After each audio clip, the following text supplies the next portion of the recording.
The following is a special presentation of iRacing on LSRTV, your home for sim racing.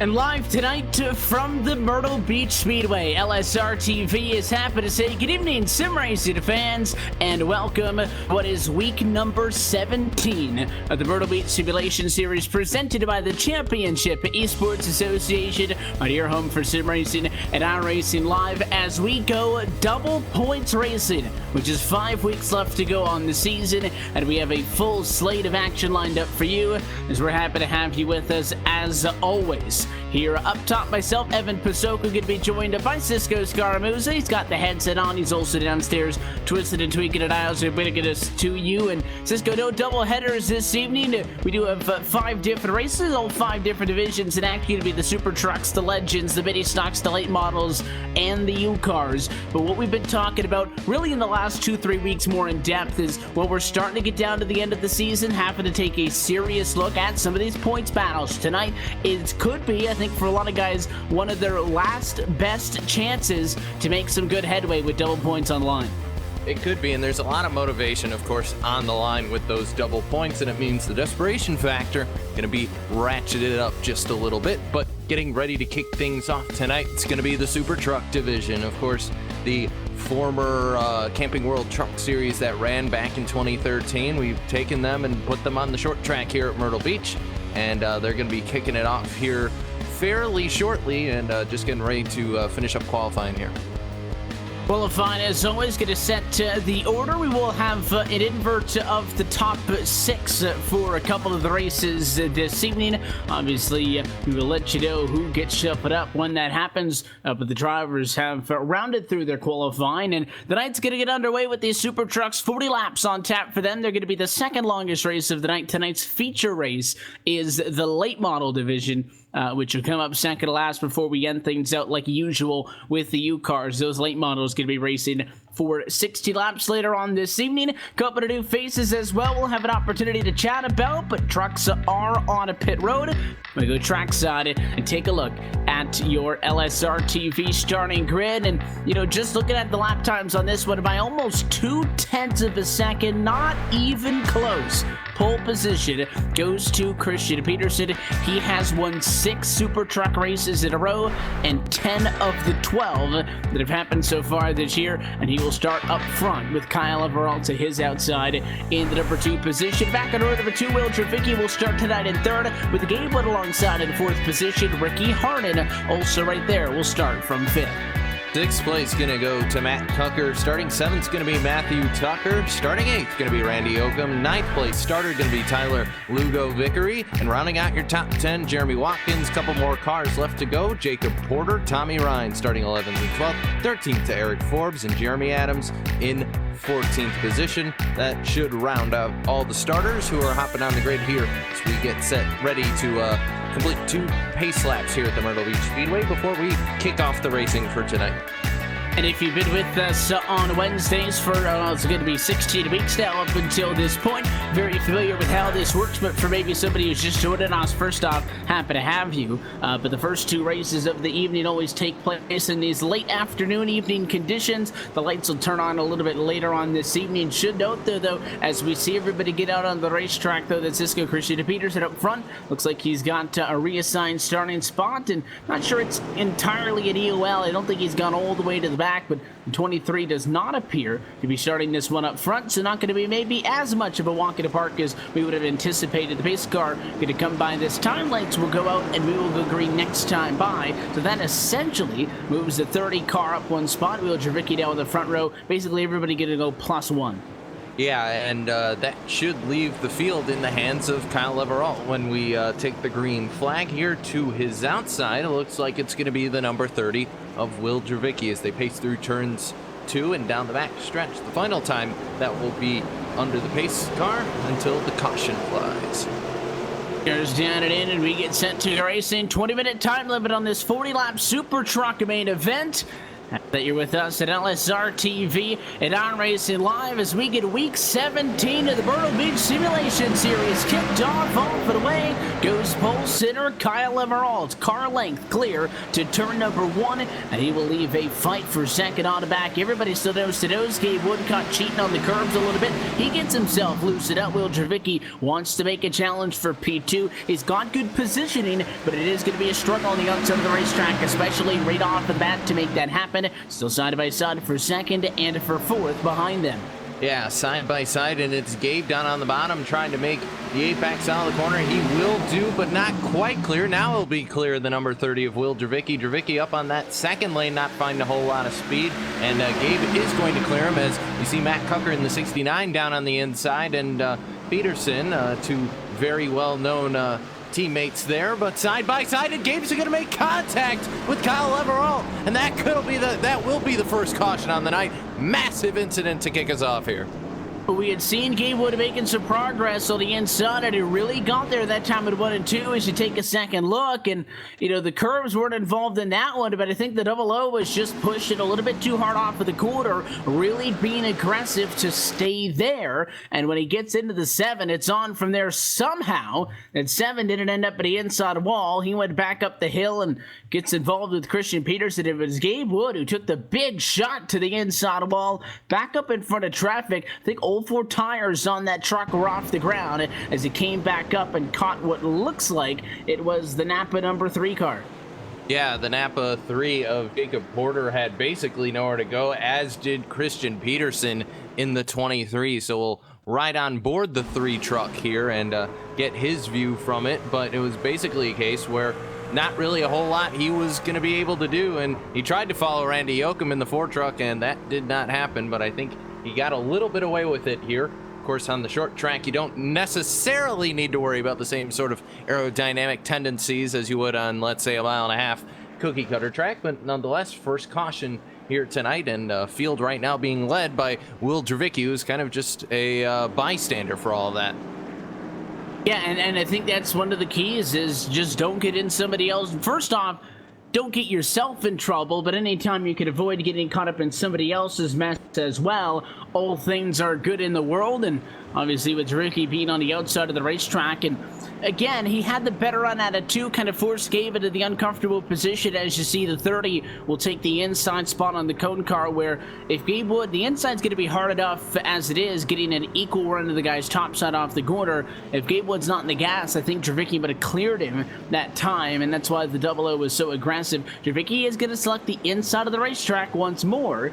And obviously, I still think that is going to be the preferred line, especially in these big and bulky super trucks. We will restart with what looks like a total of still 13 trucks scored on the lead lap. And the 30 machine is going to bring us back to it. He has a little bit more leeway with when he wants to restart this race, and he times it very well. Dravicki off and away. He pulls 2 car lengths to turn on a lot more separation than what we saw the first time. Hard and safely P2. And I think some contact for third. Peterson moved up the hill as Randy Yoakum tries to clear him for third, and he does. And now Jacob Porter going hunting down to the inside. Goes the Napa Auto Parts Chevrolet. And oh no, Yoakum's going to get loose on the top side. Will clip Porter. He'll spin to the grass. No caution yet. And yeah, now we are going to get it. So caution going to be out. So 2 quick cautions to kick us off here. And for Jacob Porter, it was an incident in front of these guys, possibly issues with Jeremy Adams in the 89 as well. To add to that, him and the 43 were having a little bit of an issue in turn 1 as well. So lots of stuff going on there. And again, it happens up front. Just a little bit of miscommunication, and the 23 machine tried to make it through on, and then all of a sudden the 4 breaks sideways, and somehow Christian Peterson missed all of that, and Jacob Porter, who was an innocent victim in that first accident, once again finds himself in the wrong place at the wrong time, and that is going to end his hopes Trying to get a win here in the Super Trucks to open up the evening. And with another, incident, Christian Peterson didn't get any more pieces of that one, but I think he ended up losing some spots. And in fact, he is going to bring that Peterson Irrigation Chevy down to pit road. Talking about the point system with the double points night. Is pretty comfortable with a 115-point cushion back to Ricky Harden, who was second. But again, Peterson, 10 wins in 12 starts, 6 in a row up until tonight. It is a tall task for him if he still wants to keep that trend going, because he's going to be in the box, I think, for some time, trying to get that car fixed. Heavy damage on the front and the back ends. Yeah, and I think the onboard camera on board the number 3 truck is getting worn out tonight already. Those 2 incidents, and yeah, he's going to pull his truck out of the race. So night over for Jacob Porter, almost right as it started. So he'll have to jump in the next event here and try and get some of those points back. But under the pace lap here, really only about 8 trucks stayed out here. Randy Yoakum and Christian Peterson were both down pit road, now leaving. You see the damage on the 23, primarily to the nose and the front end, the splitter of that truck, and then also the fan truck of Randy Yoakum. Yes, in case you were wondering, that is an actual company, and you can buy commercial fans from them. And yeah, some massive left rear damage on Yoakum's machine, so that's good. Round us out to about 10 trucks or so. Also looks like Gabe Wood running back out there in his truck. Not much better than the rest. And haven't had a ton of green flag racing to this point, and you got a couple of different faces up front. Javicki's still there, Harden's still there. They make up the front row. This time the 30's going to choose the outside, but keep an eye on Tommy, Ron, Eric Forbes. They both come from outside of the top 10 to restart back on row number 2. Outside the place to be, Javicki does get the good restart that he wants, and he will clear the 15, but not as much of an advantage as he had last time. And now Harden going to fight back. If you leave the inside open, don't expect Harden to be shy about it. He is the highest driver in the points without a win in these Super Trucks this season, and he wants to get it tonight. Side-by-side challenge Javicki, that time at the line, though. Lest we forget, Ricky Harden last week had a bunch of possible wins taken away from him due to the exploit of others. So I know Ricky Harden wants to get back to victory lane as soon as possible, and he's going to have to hold off Will Javicki and Tommy Ryan to do it. The 6 truck working his way through the field right now. Familiar sight at the front of the field. Started 12th, but running 3rd right now. An excellent job to get through all the accidents and get up to the podium right now. And obviously, you just want to get what you can. Harden is mainly a little bit out of striking distance of Peterson, but he does have Tommy Ryan right on his heels at the points. Coming into tonight, only 19 points off of him as they fight for 2nd and 3rd. So Harden has quite a bit of incentive to get a win here tonight, with Tommy Ryan running in 3rd position and trying to get a little bit more of extra insurance, if you will. And that fun, and Javicki is going to be the next one to lose it. Harden to the inside wall, goes to 30, just as we saw on the last one, just loose out of the corner, and Will Javicki lost it. He's hung up on the wall. It is going to be no yellow single truck accident, so we stay green, and his night in the blink of an eye is over as he falls out of P2. Yeah, race steward Kyle Barnes deciding that incident out of the way of the rest of the trucks. It was in the apron, so not really a threat to anybody on track. Does not throw the caution, and that means Tommy Ryan just got that position almost without having to do a whole lot. So the number 6 truck up to P2. And Will Javicki's night pretty much done. He'll have to tow back, already down a lap. So his chances for winning this race probably out the window. And for Ricky Harden, it's just one more truck he has to worry about. And it's Tommy Ryan, because Matthew Tucker, well, he's back there. I think still has some damage on the 43. Not sure if he's going to be competitive. We will see. That seems to be a common theme with guys working with a little bit of damage. So Tommy Ryan, because of that, jumps up to P2. Ricky Harden does not appreciate that news, because again, they're fighting for 2nd in the Super Truck point standings, but as well, Tommy Ryan no longer has a buffer before he can get up to Harden and fight for the race win in this thing. And the better lap time that time was to the Northern Tool and Equipment Chevy into P2, a 19.224 for Ryan, a 19.250 for Harden. It was not a huge split as we take halfway this time by 20 down, 20 to go in this Super Truck main event. But if you can keep that pace, that time by losing a little bit of time, which is not what he wants to do, if you can get a 10th here and a 10th there, very much the battle for the race win still possible. And Evan, it's very odd to see this amount of incidents early on in the Super Trucks. This series has been relatively decent. Hello, Tommy Ryan. Heck of a save there coming out of turn number 4. Very similar to the incident with Dravicki. But Ryan got on the binders very early in that spin. And I'll tell you what, it looks like that track's made of ice tonight because I have not seen these guys this loose in these trucks before. And it's been a common theme this evening, and again, we always talk about how the first 2 races of the evenings always take in, well, evening conditions. Before the sun goes down, the lights come on. You have to wonder how much of an effect that may be having on what these guys are dealing with. 80 degrees down trackside, 71 degrees the outside temperature at the moment at the virtual Myrtle Beach Speedway, and have a couple of, sets of guys grouping up. Ever since we saw that issue with Ryan, he's ended up behind Tucker. Six still very much able to challenge, and in fact overdrove to that time, had to check her up. I think a 3-way battle between Tucker second, Ryan third, and Adams fourth, very much in the play. And even Christian Peterson, with all that damage he's got, doesn't look like it's going to be a 7th straight win for him. That truck is really torn up the more you look at it, but he's right there as well, really, in what's a 4-way battle. All those cars last time separated by about a second. Does look like Peterson's fallen off them a little bit though, and a caution flag is going to fly. His shoes looks like down on the turn 1 and 2 end of the racetrack. It is the 7, Kyle Everalt.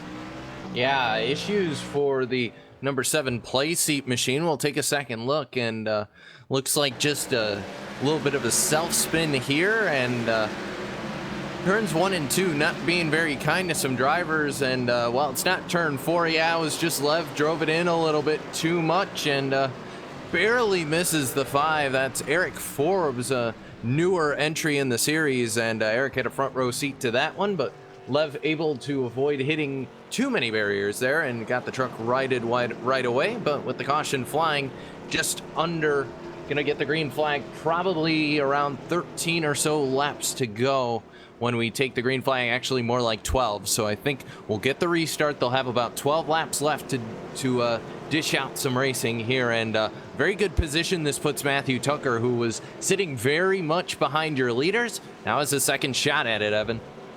And again, he was really struggling while he was there at P2, and again, the damage I'm sure doesn't help, but nothing's to say that Ricky Harden doesn't have any issues on this next run. And kind of back to the key we were talking about when we saw that first accident, when it was, I believe, 3rd place starter Dravicki on the outside, who saw Gabe Wood spin off his inside, and he ended up at a race lead. Is just, as long as you're putting yourself in the right position, you always got a shot, and at many a time, that's all you can ask for. So we'll see what Tucker could do on the outside of the racetrack.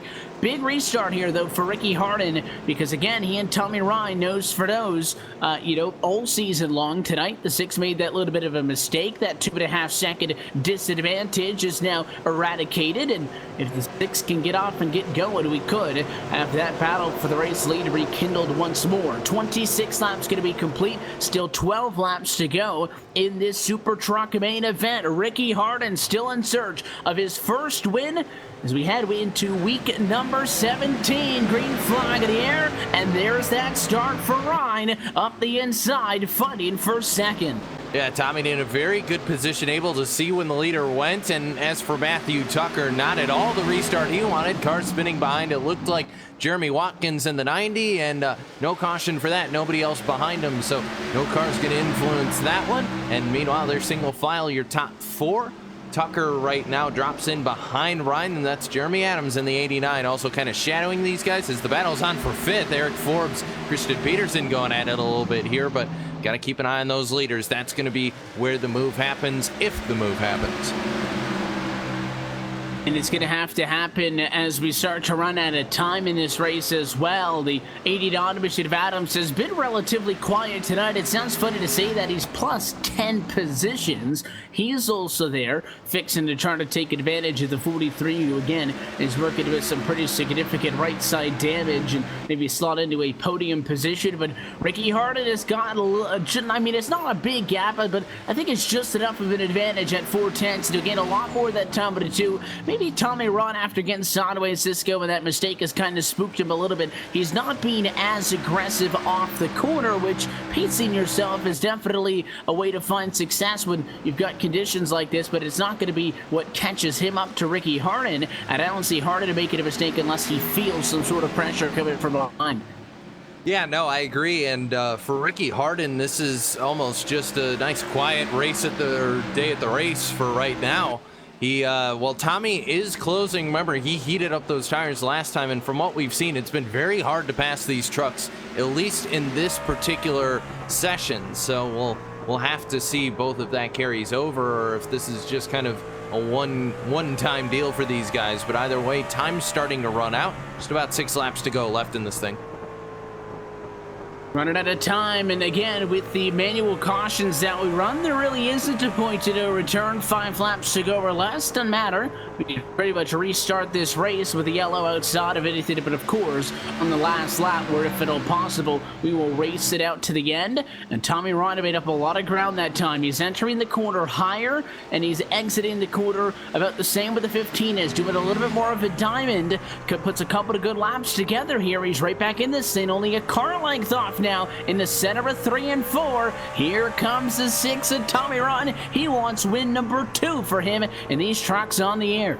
Yeah, and Ryan is making a battle out of this. I wasn't sure he was going to be able to stay with Ricky after he heated up his tires, but able to do so right now as they come through 3 and 4. 3 laps to go at the line, and very much yellow-black all in the rearview mirror of Ricky Harden as they head back to turn number 1 again. Harden's got to run.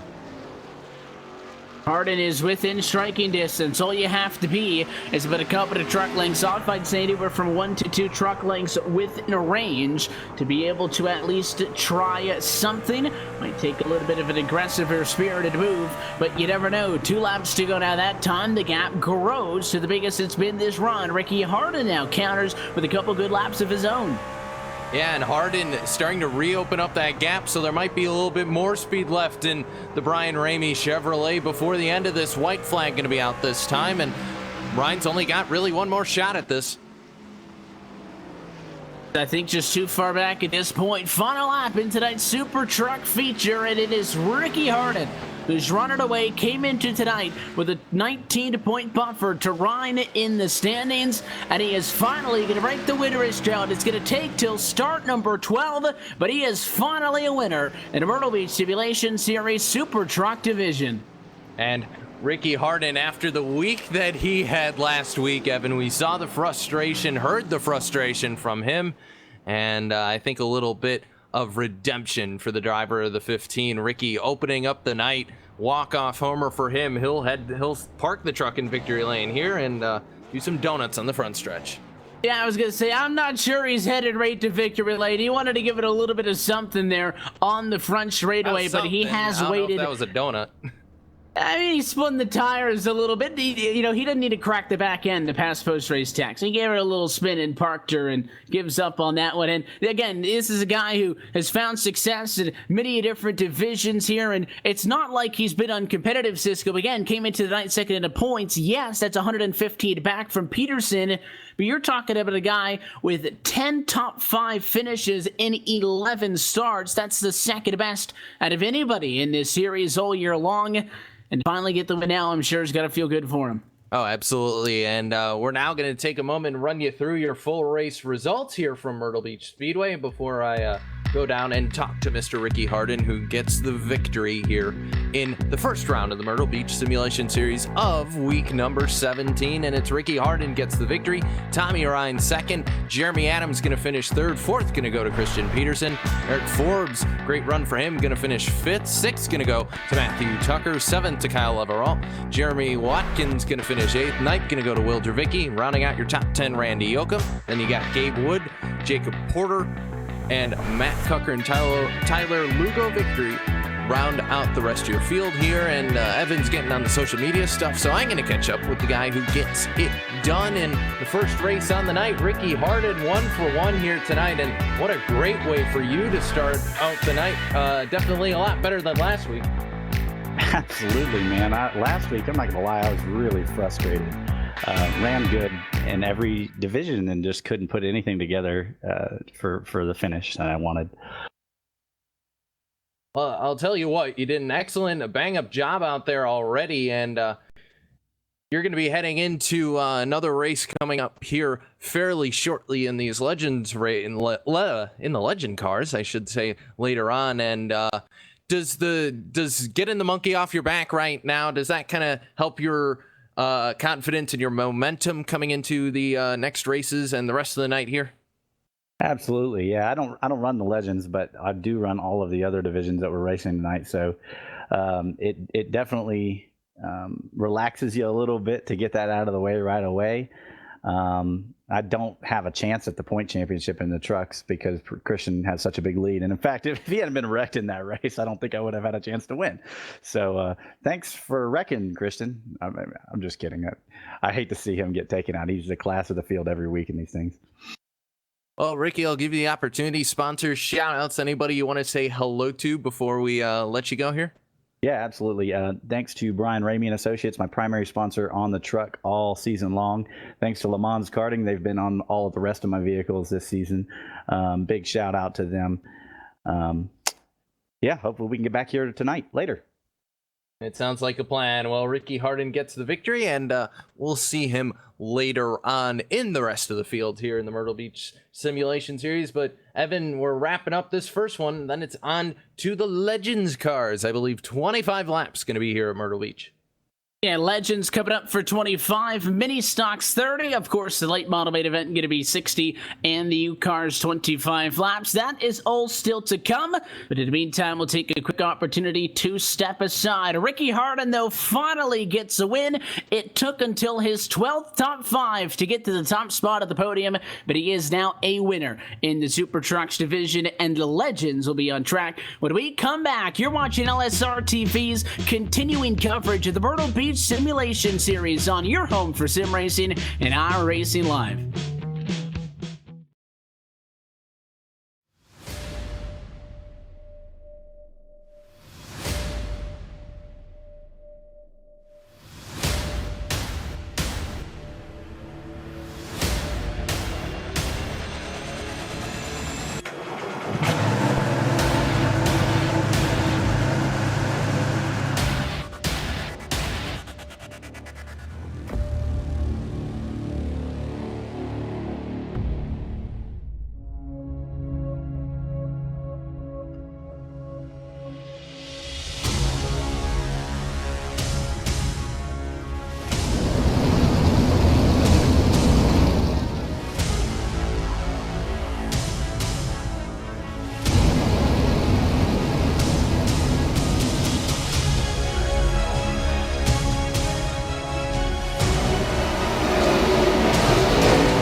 And welcome back live to the Myrtle Beach Speedway. LSRTV's coverage of the Myrtle Beach Simulation Series is here with you, as always, brought to you by our friends at the Championship Esports Association, and of course also by our friends at Joel Real Timing.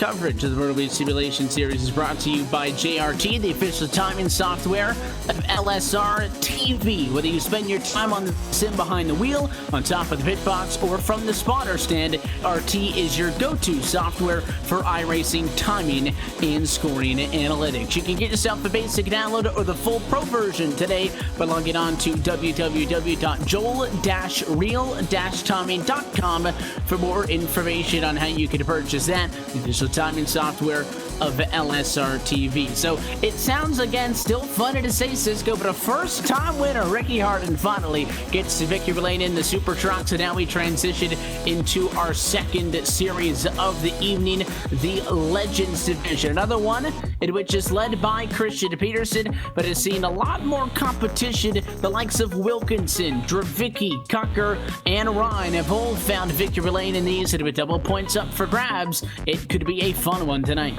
Yeah, absolutely, Evan. And these Legends cars always put on a show here at Myrtle Beach, and just getting ready to cycle to the end of qualifying. But you'd think that a track this big wouldn't provide good racing. You'd think you'd have to go to somewhere like the infield at Charlotte or another Legends type oval. But these cars, I will say, for the high speeds, we've seen some fantastic accidents. We've seen some high intensity racing. I think we've seen pretty much just about everything that these cars can dish out, and gonna be another case. 25 laps getting ready to set off. But the starting grid on pit road right now, let's run you through them. Taking a look top to bottom at how we will rack 'em and stack 'em. Legends, always a good healthy field size, and in front of all of the chaos will be James Milbachler, the number 1 start from P1 tonight, and will be accompanied on the front row by the 33 of CJ Mason, who starts in the second position. Back it over to Paul Henley will start this one in third position. Brian Simpson will roll from fourth, and a winner in these cars this year, the 26 of Brandon Wilkinson, top 5 starting spot as he looks to head to victory lane. Yeah, then starting 6th is going to be Matthew Tucker in the 43. Starting 7th is going to be Jeremy Watkins, looking to rebound after a not-so-great outing in the Super Trucks. 8th starter is going to be David Messier. 9th going to go to Derek Luchacki, and Will Javicki rounding out your top 10. And then you look back here, a lot of familiar names. How about this trio? Jerry Adams in 11th, Matt Cucker in 12th, Christian Peterson in 13th position. It'll be fun watching those guys fight in the middle of the pack. Ryan Matthews is also there in the number 14th position, and Tommy Ryan even deep in 15th. Yeah, if you're keeping count, all 3 of those drivers, all out of the Vince Sears stable, all starting right next to each other. Starting 16th, going to be Gabe Wood in the 00. Starting 17th, Kyle Leverall. 18th, going to go to Randy Yoakum. And rounding out your 19-car field, Rory Blum, is, of course, Kyle Barnes, the Cone car. That's why he's showing up as a 600 Racing. And he will not be partaking in this, but 19 drivers rather getting ready for 25 laps as they finish their first pace lap onto the final one before the iRacing.com Ford Mustang pace car makes its left-hand turn onto pit road. And I will say the Cone car is going to record laps because it has to go out onto the racetrack and park on the start-finish line. So at minimum, don't let the Cone car beat you tonight. It is not a long race, but 25 laps. You cannot go crazy. Let your head screwed on tight from the get-go. A lot of cars on track. These Legends are always a blast to watch, whether it's here on a Wednesday night on the iRacing service, a Saturday night at your local short track, so this should be a good one as Legends go racing for double points as they race for the second to last time this season. Green flag in the air, and Bill Bachler takes good advantage of the control car position. He'll clear for the race lead to turn 1, and Paul Henley quickly up the inside of CJ Mason. Not clear yet, but has a good nose in there for P2. Yeah, and it's a 3-car battle because you could throw Wilkinson into that as well. So do they go 3 wide out at turn number 4? Not quite. Henley had a little bit of advantage, but how about here back into turn number 1? Wilkinson all the way to the bottom of the racetrack. He's going to try and get the corner to work for him. A little bit of a curb there from 43 of Matthew Tucker saw, but single file through 2nd, 3rd, and 4th. And James Milbachler, meanwhile, out to a early lead. And Milbachler's leaving all of this excitement behind him. He's half a second out in front of now new second place runner Brandon Wilkinson. Then Henley ends up just in 3rd. And on the attack now is Matthew Tucker in the 43 car. He goes side by side with CJ Mason for 4th. Behind them, Brian Simpson, who wants to get into the mix as well, although he just lost a spot to Derek Luchacki, who's also cut up the inside. How about some 3 wide? Why not a big run for the 03? And he'll go all the way down on the inside of the racetrack, and I think he'll get 2 with 1 swing of the bat. Yes, sir. How about Derek Luchacki plus 4 positions early?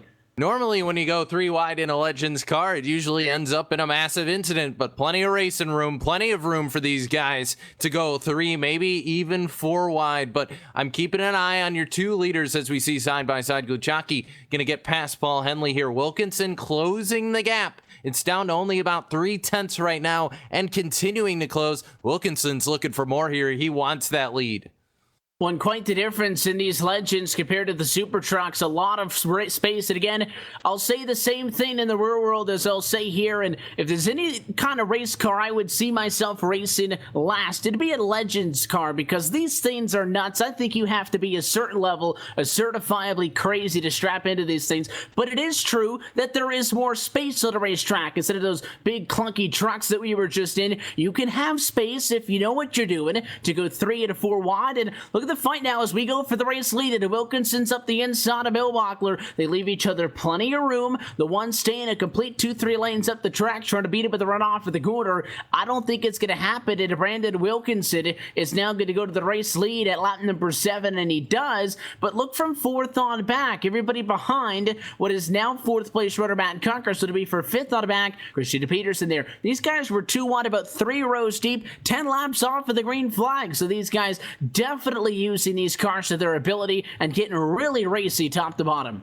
Yeah, they are, and Peterson looking for more as they come out of turn number 4, and Cucker and Peterson have been carving through this field already. Now Peterson looks to grab 4th spot. He will do so from Cucker. Gonna try the undercut, though, as the driver of the 69. Nothing there for him, and we'll just have to fall in line for the moment. So Peterson, as per usual, working his way through this field, but Millbachler still not quite out of the picture of the lead right now. He's been hanging tough in 2nd, and staying with your leader, Brandon Wilkinson. That gap hasn't opened up like I thought it would, and Wilkinson has to make sure that he keeps running very good times and trying to pull away from James Millbachler, and Millbachler just got to be in pursuit. His caution on the racetrack, and it looks like issues with Jeremy Watkins, about a 4-car pileup going into 3. A lot of problems on the back, and Watkins got a front row seat. It all started, I think that's the 7. Kyle Leveralt, you take a second look on the LSRTV replay. Kind of going back to what we saw in that super truck race a little bit earlier. These guys were tight, but I don't think there was any contact. Leveralt just gets a little bit sideways, goes to correct that car, and all of a sudden you're off the bank, on the straight. The car hooks up, and you just turn right up the hill. And you want to talk about some of the accidents you see in these things? How about David Messier goes up and over, and then as the one comes back down the racetrack, he barely clips Watkins, who else goes nose first into the inside wall, and it is a mess on the backstretch. Yeah, Watkins with a motorcycle-esque endo down on the inside. And as for David Messier, we'll just ride on board with him to get the idea of how wacky of a ride that was. And the 58, I'm surprised he landed on his wheels, because he was not on his wheels for a while there. And let's hop on board. Why not? And it's a crazy ride for all of those guys, even that 4th car who came in that really didn't have a lot to do with it. And that's what's made these legends so crazy. This is not the first time we've seen cars get up in the air. We've seen a couple of times somebody get into the wall, and these cars like to kind of hop on that fence and get airborne. And, sometimes it's good news for the guys behind, because you actually go under the flipping cars in front of you. This was so far back in the pack, though, that there was enough separation for it not to be a really big mess, but 4 cars, still a healthy number. Yeah, and this has allowed that gap that we weren't sure what was going to happen between Wilkinson and Millbachler, whether Brandon was going to be able to drive away. Well, he can't drive away when they're under the caution, and Millbachler has time to figure out where he can make some speed and stay with the leader. And as for Christian Peterson, who is working his way through this field, well, he's still got plenty of racing to go this evening, and plenty of time to make his way up to the front. Yeah, Wilkinson leads this race, came into tonight's 2nd in the Legends points, 53 points behind Christian Peterson. And I think that Peterson and Cocker are going to be the ones you have to watch. Peterson's going to be outside row 2. Cocker's going to be inside row 3. If that makes a difference, we'll have to find out. But those 2 guys have picked up, looks like about 9 and 8 positions respectively. So we will see what they bring to the table as Wilkinson wants to get out of here. Now, again, on a restart, he has a lot more of an ability to go earlier, to get some separation. So let's see how good of a restart Wilkinson gets. Maybe Millbachler can be a buffer to the fast cars coming up the back end. It is a slow start for the one, but not missing a beat is Derek Luchaki to the outside. He was all over the bumper of Wilkinson. He gives up some space, but how about Matt Cocker? The inside of row 3 was a lot better than the outside of row 2. He leapfrogs the 23 of Peterson, and he wants to go for 3rd on the inside of the 1 car. And James Milbachler going to head way up the racetrack and possibly lose 2 spots there. Going to get boxed out by Cucker. And Peterson's going to look for more down to the inside of his teammate. And 23 gains 2 spots right there. And as for Brandon Wilkinson, the rearview mirror just looked a whole lot different, a lot worse for him because Peterson and Cucker working their way to the front. But the first car he's going to have to deal with is the 03 of Derek Gluchacki. And I originally thought the fact that Peterson actually started this race, what a position behind Cocker, the fact that he had passed him up by that yellow was going to be a big deal. Well, did it really matter? Because Matt Cocker passed him up. Then I thought, okay, Matt Cocker getting that spot's going to be a big deal. And Christian Peterson passed him right back. These cars have the ability to swap out positions just like that, and Brandon Wilkinson can definitely not expect to get any more further away than he is right now at maybe 3 car lengths tops for the rest of this thing. Inside of 10 laps to go. Derek Gluchacki, no slouch, but I think you're really going to be watching Peterson there in third. So good, and you cannot overlook a guy who has made 8 starts in these cars. He's won half of them, and he has never finished outside of the top 5. Yeah, and now Peterson gonna get blocked by Gluchacki as they head into 1, and he's not happy at all. And all over the back bumper, he'll drift what a slide. 1 and 2. And Tokyo drift on early tonight as he's gonna lose those 2 positions to Milbachler and Cucker. But I think the big plus there, Evan, is he was even able to hold on to the car at all. Yeah, if he goes back and you do it again, I don't think Christian Peterson makes that move. That was really just frustration. Gluchacki threw a massive block on him, and he tried to send a message, and he did, but he really hurt himself in the process, and now he's fighting for 4th and 5th. He will stay in front of Milbachler, so Peterson's not going to fall any further than 4th position, but he does lose a spot to obviously Cucker 3rd, Gluchacki 2nd, and now Brandon Wilkinson sitting pretty inside of 5 laps to go. Might have to send the gift basket Derek Gluchacki's way if it finishes the way we said. Yeah, and Gluchacki, I also don't know how he managed to hold on to that Legends car either, because he was under all sorts of a loose condition, of course, not caused by the car being loose, but rather him being loosened up. But either way, Christian Peterson up to the 4th place position at the moment, and trying to rebound of what he can, but I don't know if he has enough time. This time by 22 laps going to be down. We'll take 3 laps to go in this 25-lap Legends Division feature race. The gap kind of still, stagnant at the moment. Not gaining, not losing much between 1st and 2nd. Matt Cocker's not making up any more distance in comparison to Peterson 3rd and 4th. So I think we might just kind of end up where we sit at the moment. The separation means that we should be able to get to the final 2 laps of this time by to the end without any more major incidents. Yeah, and Wilkinson has built up about a 7/10 lead over Christian Peterson, who's right now up to the 3rd position, was able to get around his teammate Matt Cucker, and closing in now on Derek Gluchacki. And let's not lose the 03 and the 23, because that's going to be very interesting here as we head for the white flag. I don't think Peterson's going to get the lead, but he might get 2nd, and by any means necessary. The question is, where does Derek Gluchacki finish this race? The 23 is there. Brandon Wilkinson, without incident, is going to go on to win this one, but the camera's on P2. Does the 23 go to pay him back? Peterson takes a look, but he's not going to get there in time. Wilkinson going to get the win, his 2nd Legends win on the air, and they do make contact, and it is going to be Peterson at the line, taking 2nd away. Cucker 3rd, Gluchacki 4th. And he had it, Cisco. The 03 was clear, which is why I went back up to Wilkinson. But Gluchacki was pushing it so hard, gave himself up, and the 23 really never initiated any of that contact. No, the 03 overdrove the corner. I think he out-psyched himself. I think he was afraid. He was running. Yeah, I mean, if you mess with the bull, you get the horns, and Christian Peterson was trying to do anything he could to get to him. And if you're Derek Gluchacki, you're happy you walked away and didn't finish worse. He'll spin across the line 3rd, and I think could have been a whole lot worse for Gluchacki if Peterson had caught him, but he didn't. So I would say keep an eye on that 03 the rest of the night, and also keep an eye on that 23, because Christian Peterson, at least almost having to fall back into the same form he was 1 week ago, frustrated with the 03, and I honestly don't really blame him, Evan. Yeah, and middle portion of the race, and short track racing's definitely different than basically any of the other series we do, where you're talking about races in excess of 100 laps, and no real reason to throw the block. I don't think you could really blame Gluchaki, but you know, if you're going to block somebody, part of that is you have to be prepared for if they're not happy with you, for them to try to pay you back. And drivers are having a conversation, a purpose about this one, and we will see if anything else happens going forward. But let's take a look at your unofficial race results, getting a couple of info from race control. Don't know the entire situation, so we'll just read them to you as they came across the start-finish line. Brandon Wilkinson is your winner. It's good for him because he will add to that second position. And Christian Peterson there in P2, so he's not going to gain a whole lot in the points, but I think really Wilkinson tonight, this just helps him defend P2 with his second win of the season. Matt Cucker ends up third across the line. Then Derek Luchaki, who's fourth,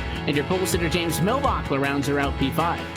Yeah, sixth is going to go to Matthew Tucker, the 43. Seventh going to go to Paul Henley in the 16. Eighth going to go to Jeremy Adams. Ninth place position going to go to Gabe Wood, who we barely saw all night, but going to finish ninth. Rounding out your top 10 going to be Randy Oakham. Then 11th going to go to Rory Blum. 12th going to go to Ryan Matthews. Tommy Ryan going to finish 13th. 14th going to go to CJ Mason. 15th to Kyle Leveralt. 16th going to go to David Messier.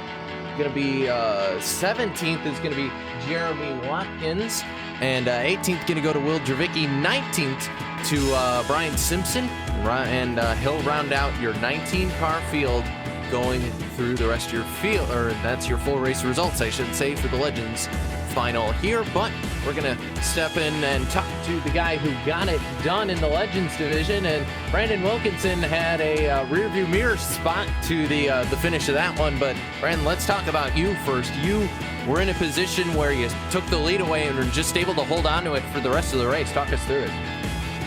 Yeah, well, we had a good race.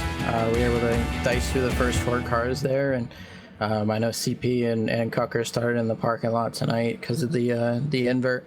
The caution got him back over, and I guess somebody got a bad restart or something, and we were able to take advantage of that. I don't know what Derek had, but he had something for us. He's always fast wherever he goes, but just grateful we can get the win. Didn't have any last lap fiascos this week, I guess.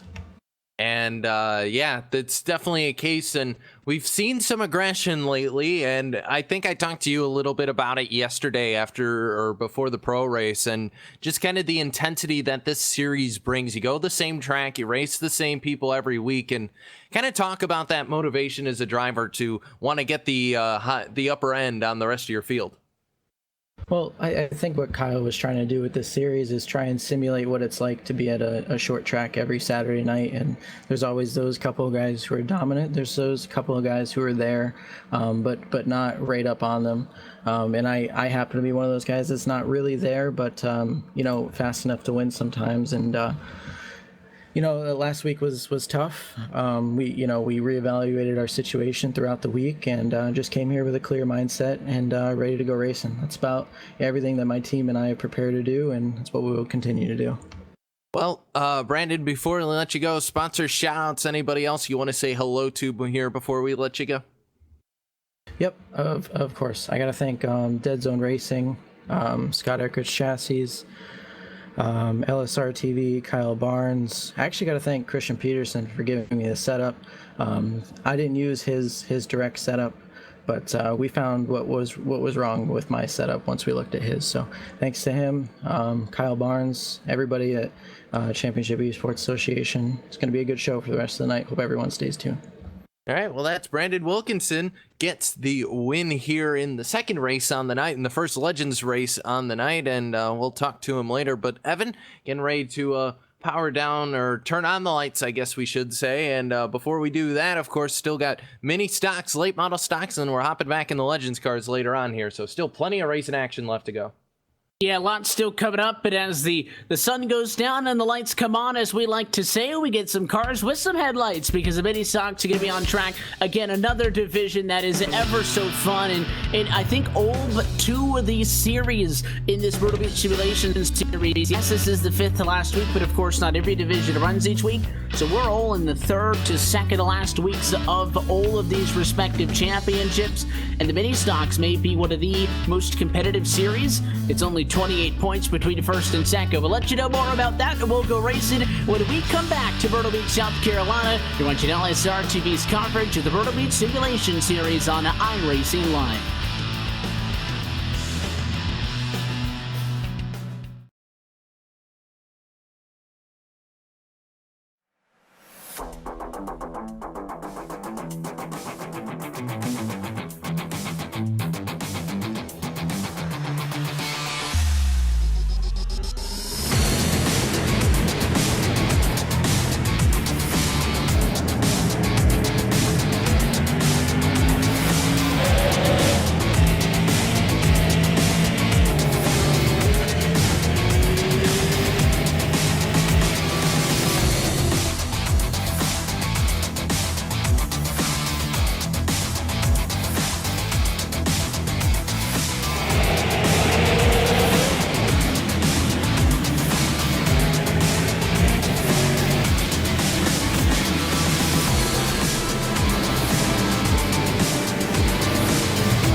All right. Roger.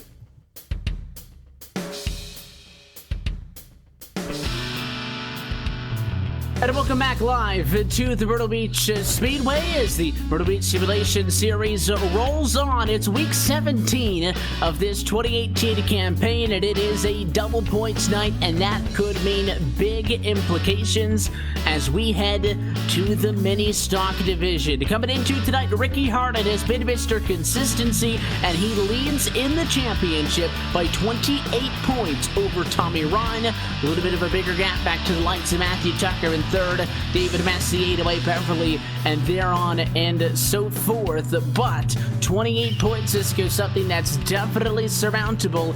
And taking a look just as these guys get set to head trackside, Tommy Ryan, Ricky Harden, both here this evening. So this could be a critical point in the season. Yeah, it could. And going to be a case where these guys going to have to worry about how these cars are going to be driving, because of course, as we always say with this series, it's always a little bit odd to see the Mazdas out on an oval, but hey, they're the closest things we have to modified 4-liters, so you know what, why not send them out there? So Mazda MX-5s, the newer ones, the Globals, going to be heading out on track, Evan, and of course always a wild card. The good news is you will know when you're braking, because we can see your brake lights at least. Yeah, the guys behind will also get a little bit of a heads up when those red lights come on, and we go racing for 30 laps in these cars as well. Not a whole lot different than the 25 lap kind of pace and feeling that we felt in that Legends division race, and as well, like we will see a little bit later on with the U cars. So 30 laps, pretty middle of the road for these guys. It's going to be business as usual as we go racing in these mini stocks for the 13th time this season. And again, an invert going to play a factor. Let's go trackside and rack 'em and sack 'em for you. Pole position is going to go to the number 90 machine. Jerry Watkins will bring us to the green flag. He will be accompanied on the front row by the 58 of David Messier. Then things get fun as we look back to road number 2. Third place is Tommy Ryan, second in the points, and in fourth place is Ricky Harden, first in the points. They will be side by side to get this one kicked off. All of that will be in front of Matthew Tucker, who is fifth. Sixth place going to go to Will Dravicki. Starting seventh going to be Brandon Wilkinson. Eighth going to be Jacob Porter. Gabe Wood going to start ninth. 10th going to go to Kyle Everall. And Tyler Lugo Vickery going to start 11th. That's 11 cars going to be kicking us off here, Evan. And we're joined up in the booth. We got a little bit of help here to call us for the rest of the night. Gary Weaver hopping over from Race Spot TV. Yeah, it's definitely going to be an interesting night. I have seen a few of these races. I didn't watch them all the way through, but I have seen enough to know what's going on. I have never seen Mazdas at Myrtle Beach at night, no less. So this is definitely going to be interesting to see how these cars play out. And that's what we said on week one, and it's been fun to kind of get used to this. We've got a couple of, funny divisions like that. Chargers on in action tonight, but they race the late model stocks with some heavily modified setups. Of course, the U-Cars is going to be a unique one for you as well. That'll be at the end of the night as they go racing for 25 laps. But on task at the moment is these mini stocks, and for as strange as a car-track combination, we're racing under the lights. That always seems to make short track action a little bit more exciting as well.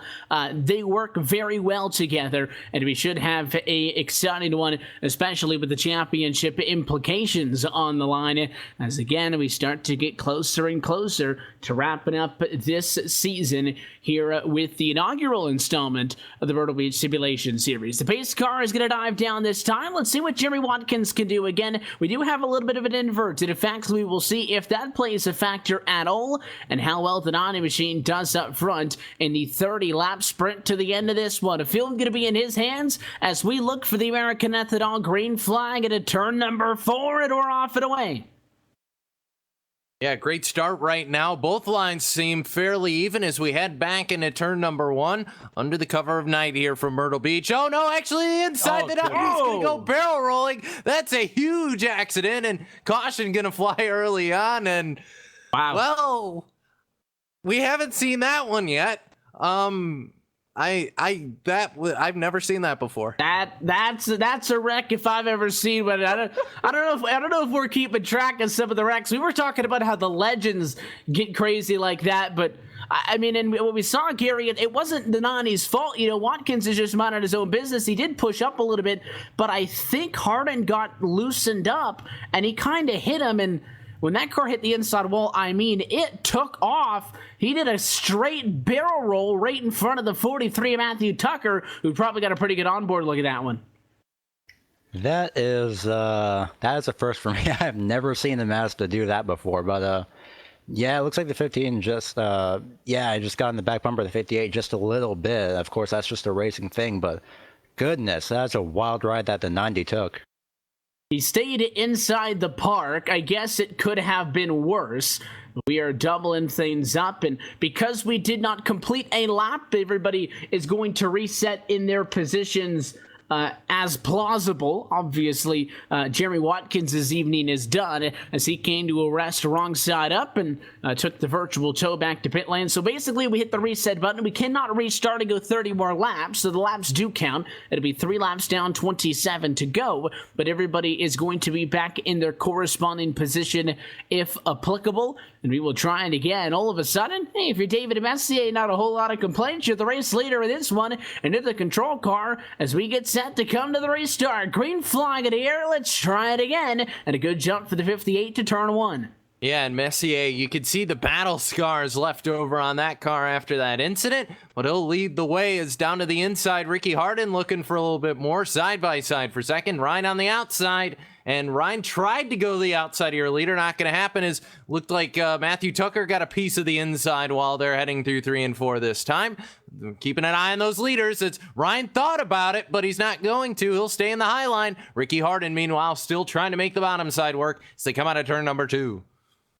There's a lot going on in this lead pack as well. Not only is Messi up there, he's getting a push from the 6 of Tommy Ryan, but the inside door all of a sudden wide open for the 15 of Ricky Hardin to come up the inside. He is your points leader, but he's only got 1 win in these things. All season he wants to hit multiple digits and that get to win number 2, and he'll go to the race lead. Gary at a turn number 2, leaving the fight for P2 to be with that 26 of Wilkinson and still the 50 of Messier, who can't seem to get out of the outside line.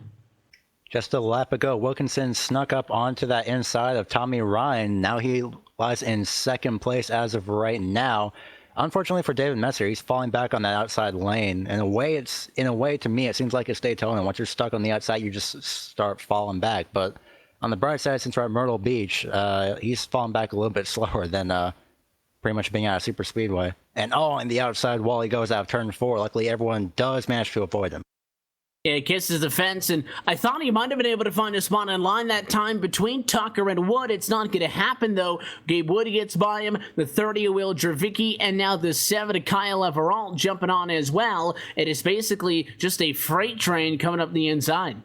Yeah, and into the wall goes Messier again, and that's going to be a piece of, I believe the quarter panel off Lugo Victory went flying, so the 24, a little bit of damage. Meanwhile, side by side for second.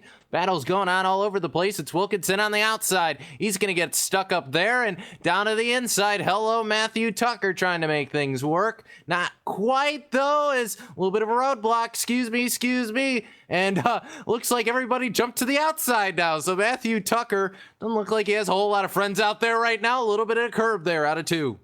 Every time you're stuck topside, outside ain't going anywhere, and then all of a sudden you get a spot in line, everybody wants to go topside, and really just a long jam of cars here at the 43 of Tucker, really tight. How about some 3-wide mini stock action way down to the inside? Goes Will Dravicki. They will be 2x2 by the time we get to the quarter, because Gabe Wood way up top cleared them all and wins that battle for 4th, and Gabe Wood's not done. He sets his sights on Wilkinson now to the inside for 3rd position.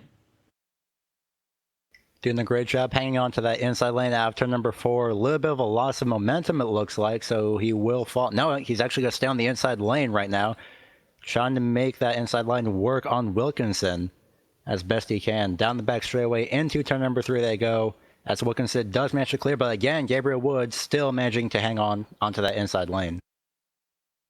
Gabe Wood does not want to give that up, but the 43 is going to look way down low, and Matthew Tucker is going to kind of just make a lane on the bottom of the racetrack, finds himself in the position, and instead of fighting for 3rd, Gabe Wood is trying to defend for 4th position with the 43 on the inside. A big bobble, though. Matthew Tucker's all kinds of out of shape. He will hang on, but he tags Will Dravicki, who goes way up the hill and loses 2 spots from it. Yeah, and Dravicki now to the rear of your field, and he's going to have to do all the work yet again. So both cars looks like have a little bit of damage in the rear. All 3 cars, actually, if you tag on Lugo Vickery. But back to your leaders, Ricky Harden has basically just been out in front and cruising away. This almost feels like a rerun of the Legends race we just saw. And meanwhile, that battle for second still going to play a factor, as it looks like Wilkinson looking to the inside this time out of turns 2 at the moment. Nope, they'll go single file once again. But Wilkinson trying everything he can.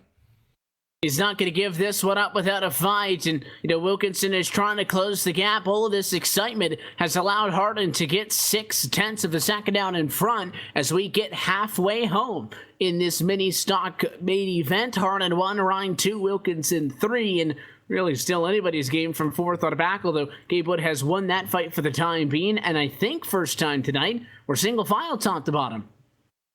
Yeah, everyone finally managed to settle it out for now, at least. In a way, this could be the calm before the storm. We're just one lap past halfway, and this is pretty much the point where everyone finds their spot, usually calms down, but pretty sure within, I'd say, the final 10 or so laps, everything's going to start heating up once again.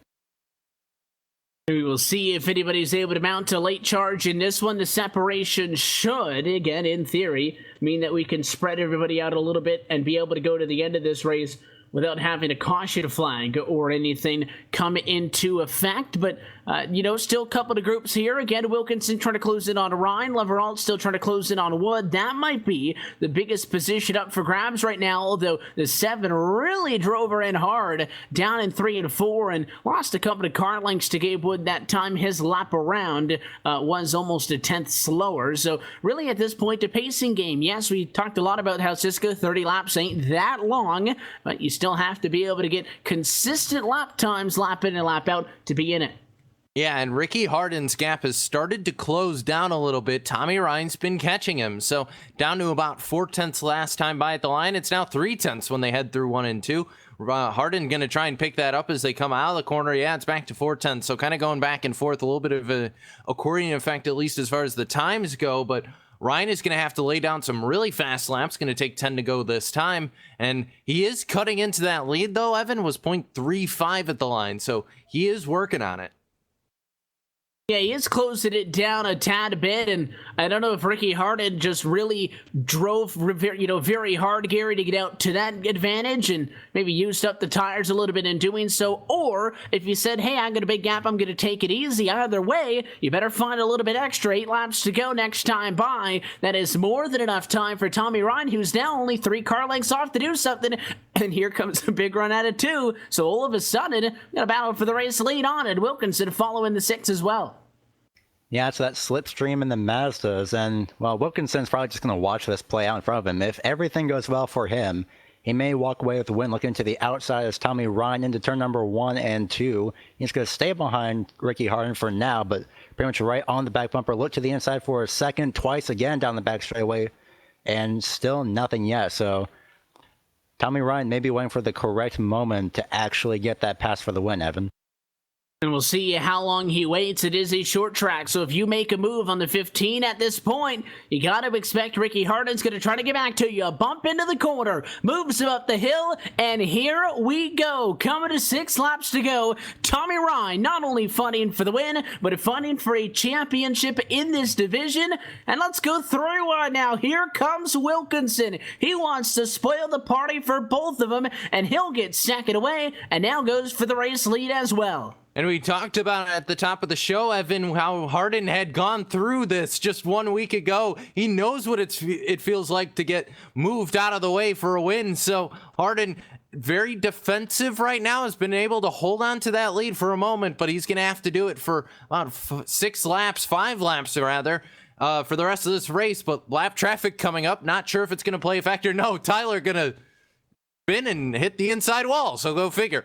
But Gabe Wood is also tacked onto the rear of this battle, so it's 4 cars looking for the lead.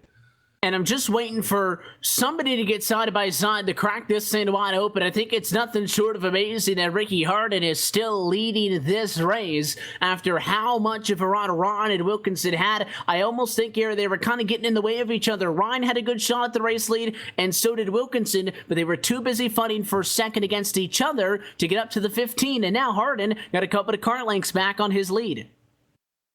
Yeah, these two, and here comes Wilkinson again to the inside for second position into turns number 1 and 2. A little bit of a curb coming in the middle of the corner, and he's going to fall right back in line. Gabriel Wood all over the back bumper of that number 26 of Wilkinson, but for now they do manage to hold that position. And no, never mind, here comes Gabriel Wood to the inside on the front straightaway. 2 laps to go this time by. 2 laps to go. At this point, there's no holding it back. Gabe Wood's tired of sitting around. He goes way to the inside on the curbs. He's always told us he doesn't hate those things as much as everybody else, but he got tight that time with Wilkinson, and they will stay side by side for third. The double O gets tied. Wilkinson will win that battle. It basically takes the double O's hopes that maybe challenging for the race lead out of the picture, but Ryan is not out of the question yet. He needs to start making up points on Harden, and with the double points night, letting the 15 get this one could hurt him a lot. Final time to turns 3 and 4. Tommy Ryan going to make a spirited charge, but it is not going to be enough, and Ricky Harden, win number 2 in the mini stocks, extends his championship lead in the closing weeks. And this is the perfect time to be peaking like this, Evan, especially with the double points night. But it's better to be strong at the end of the season than kind of at the beginning, because you know what to shoot for. And for Ricky Harden, absolutely nailing his execution tonight. He's 2 for 2 and going to be racing in a couple more races tonight. So look for that number 15 in a variety of cars to be pretty fast out there.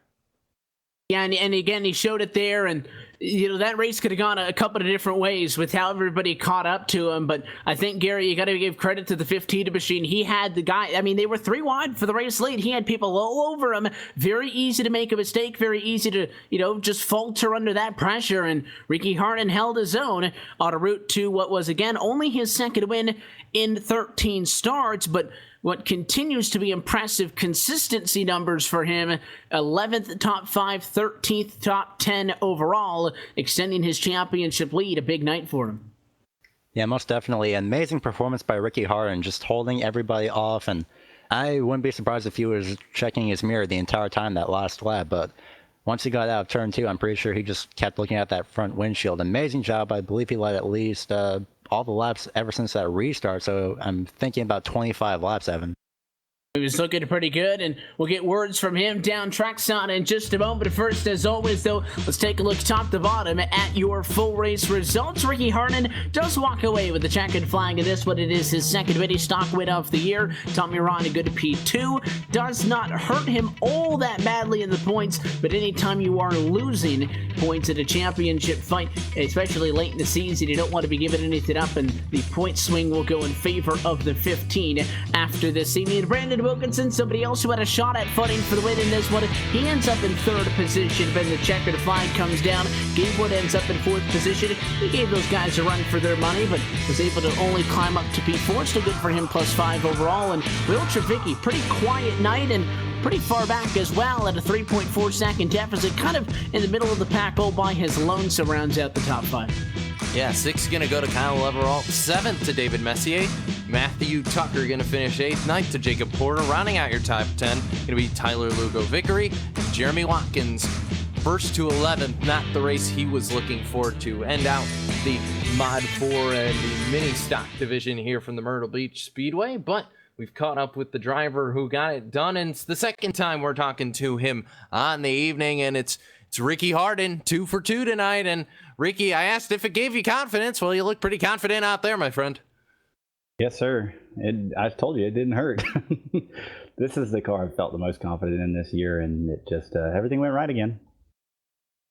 And it was a case where you didn't start up at the front, but everything kind of lucked out for you. And one thing that we saw, which I want to get your take on, was the turn 1 incident. I don't think I've ever seen anything like that. What was that like from your vantage point? Well, I was pushing the guy in front of me, and he lifted really early, and I'm not really sure why. And I think that got him out of shape. Maybe he was just scared that I was going to push him too far. And I just hoped I cleared it. I didn't know what was going to happen after that. Well, we saw a car barrel rolling, and we saw a driver hold him off for the victory. And Ricky, give you the second chance. You got the Mazda on there. He saw you. Ray said hello to Le Mans Karts, but they were the main sponsor, of course, on that car. Anybody you want to say hello to? Absolutely. All the guys at Unacceptable Racing. You can check us out on Facebook. And, of course, Le Mans Karting, South Carolina. Check them out, too. Thank you, guys. That's Ricky Harden, 2 for 2 on the evening so far, Evan. And now we switch into the feature series for this Myrtle Beach Simulation Series. Blue Ridge Napa late models, and some more racing and some crucial racing coming up for those guys. Yeah, this race is always so excited because, well, the late models, but we've had 53 different drivers compete in this division over the course of the season. So it's definitely been the premier one, and all the big names are in it. The likes of Cucker, Peterson, Wilkinson, Ryan, Harden, they've all been fighting and trading out wins. So we are sure that this one is going to be exciting. And again, with the 59-point difference in the points, which we'll take a full look at when we get back, double points tonight could mean big things. So 3 down, 2 to go as we head into the second half of our coverage. Ricky Harden takes another win in the mini stocks, but the late models and the U cars are still to come. And we go 60-lap feature racing when we return to the racetrack. You're watching LSRTV's continuing coverage of the Myrtle Beach Simulation Series presented by the Championship Esports Association on your home for sim racing and iRacing Live. We get back to it when we return. When I was 16 years old, I was working in a Goodyear tire store, and my boss actually built an old dirt car, street stock Monte Carlo. Went with him one night, fell in love with it. It was a hell of a race, hell of a party, and a big fight afterwards. I was like, this is it. This is it for me. It wasn't long after that, I was driving an old 78 Camaro out of the weeds at that guy's farm. We pulled that thing out and made a race car out of it, and away we went.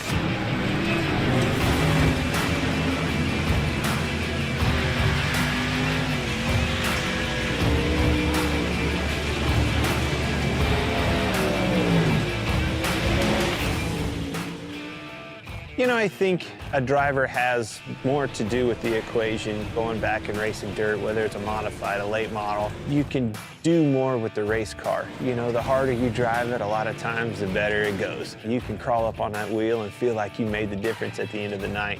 Asphalt car, you can't overdrive them. That was the first thing that I had to learn right off the bat is, oh my gosh, I've got to discipline myself, not overdrive this thing, and that's how you get the most out of it. Truth be told, communicating the right information to your crew and your crew chief so they can do their job and make their appropriate adjustments for you to go faster and do your job is probably 90% of the game in our world.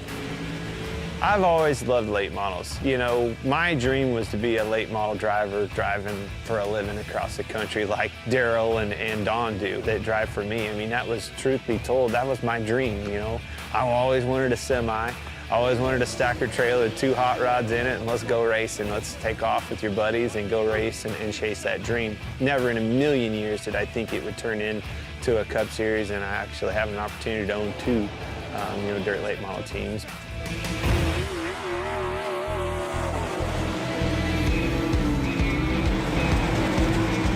When you think of iRacing, you don't think of a video game. It's not. It's way above and beyond any of that. You know, dirt racing changes so much. The track changes so much. Being able to capture that, to, you know, experience all those details that surround dirt racing and make dirt racing what it is what makes iRacing so cool, because they did nail all of that. I knew when they came to our shop and scanned cars and went to the detail of getting that car right, I knew that it was going to be over the top, because it blew my mind just the work that went into making sure the car itself was legit. This sport has been around a long time. The competition can't be replaced, and that's what brings people back to the racetrack week in and week out.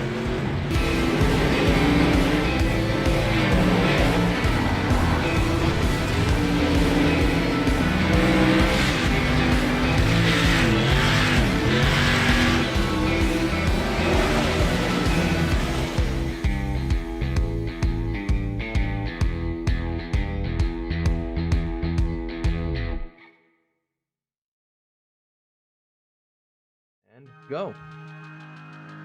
And welcome back live to the Myrtle Beach Speedway as our coverage of the Myrtle Beach Simulation Series continues. 3 races down, 2 to go. It's week number 17 of this 2018 campaign. We have seen Ricky Harden go 2 for 2 already this evening with wins in the Super Trucks, and most recently the Vinny Stocks Brandon Wilkinson snuck a win in there as well. He won in the Legends division just a little bit ago. But now we head to tonight's feature race coverage of the Blue Ridge Napa Late Model Series is brought to you by Blue Ridge Napa of Fort Chiswell, Virginia. Napa is your trusted source for automotive parts, accessories, and know-how for your car, truck, or SUV. You can shop online for original OEM and replacement parts at www.napaonline.com for more information. This is La Creme de la Creme. 53 drivers have competed in this one, but only one could be a champion. And as we head into tonight, week number 17 for these drivers. Again, haven't competed every week, but we've had a couple of double headers here and there. It'll be the 17th time we drop a green flag to the late model division this year. It is Matt Kucker at the very top of the scoring pylon, 59 points ahead of Christian Peterson, who comes into tonight second. Very tight then back to Brandon Wilkinson, who was only 65 total back for the race leader, 6 off of Peterson in third. Tommy Ryan is fourth, and Ricky Harden is P5. But Cisco, these guys going to be racing for 60 laps. There is a reason why this is the feature race of the night. And yes, 59 points is still a pretty hefty number. The double points help, but this is the series out of all of them. I think if you want to win one and you can only win one, this is the one you choose.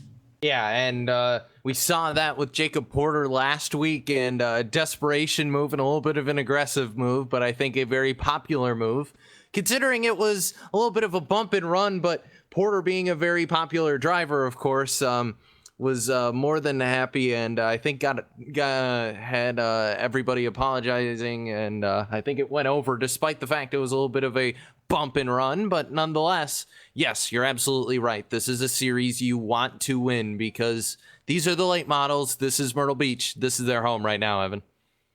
We will see how this one shakes out. Good field size tonight. Let's take a look top to bottom at how they will start with a look at your LSRTV starting grid. Longest race of the night. The best seat in the house goes to Ricky Harden. He will start this one from pole position. From behind the wheel of the number 15 machinery will be joined on the front row by your championship leader and 7-time winner this year in Matt Cucker. Will Javicki is going to be back on row number 2. He starts in 3rd position. Gabe Wood right up in the mix as well, who's got quite a ways to go, but cracked the top 10 last week in the points, starting this one in 4th position. And Christian Peterson needs to kick her in the high gear if he wants to make this championship fight interesting.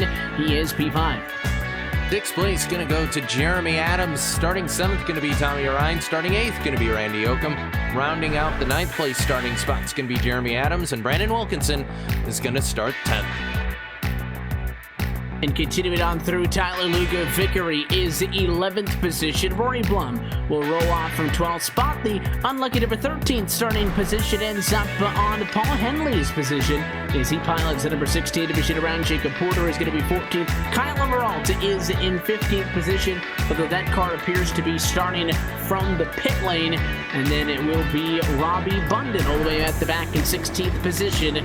You look top to bottom at your LSRTV starting grid. Lights out on top of the iRacing.com official pace car. We will read next time by 60 laps is no walk in the park.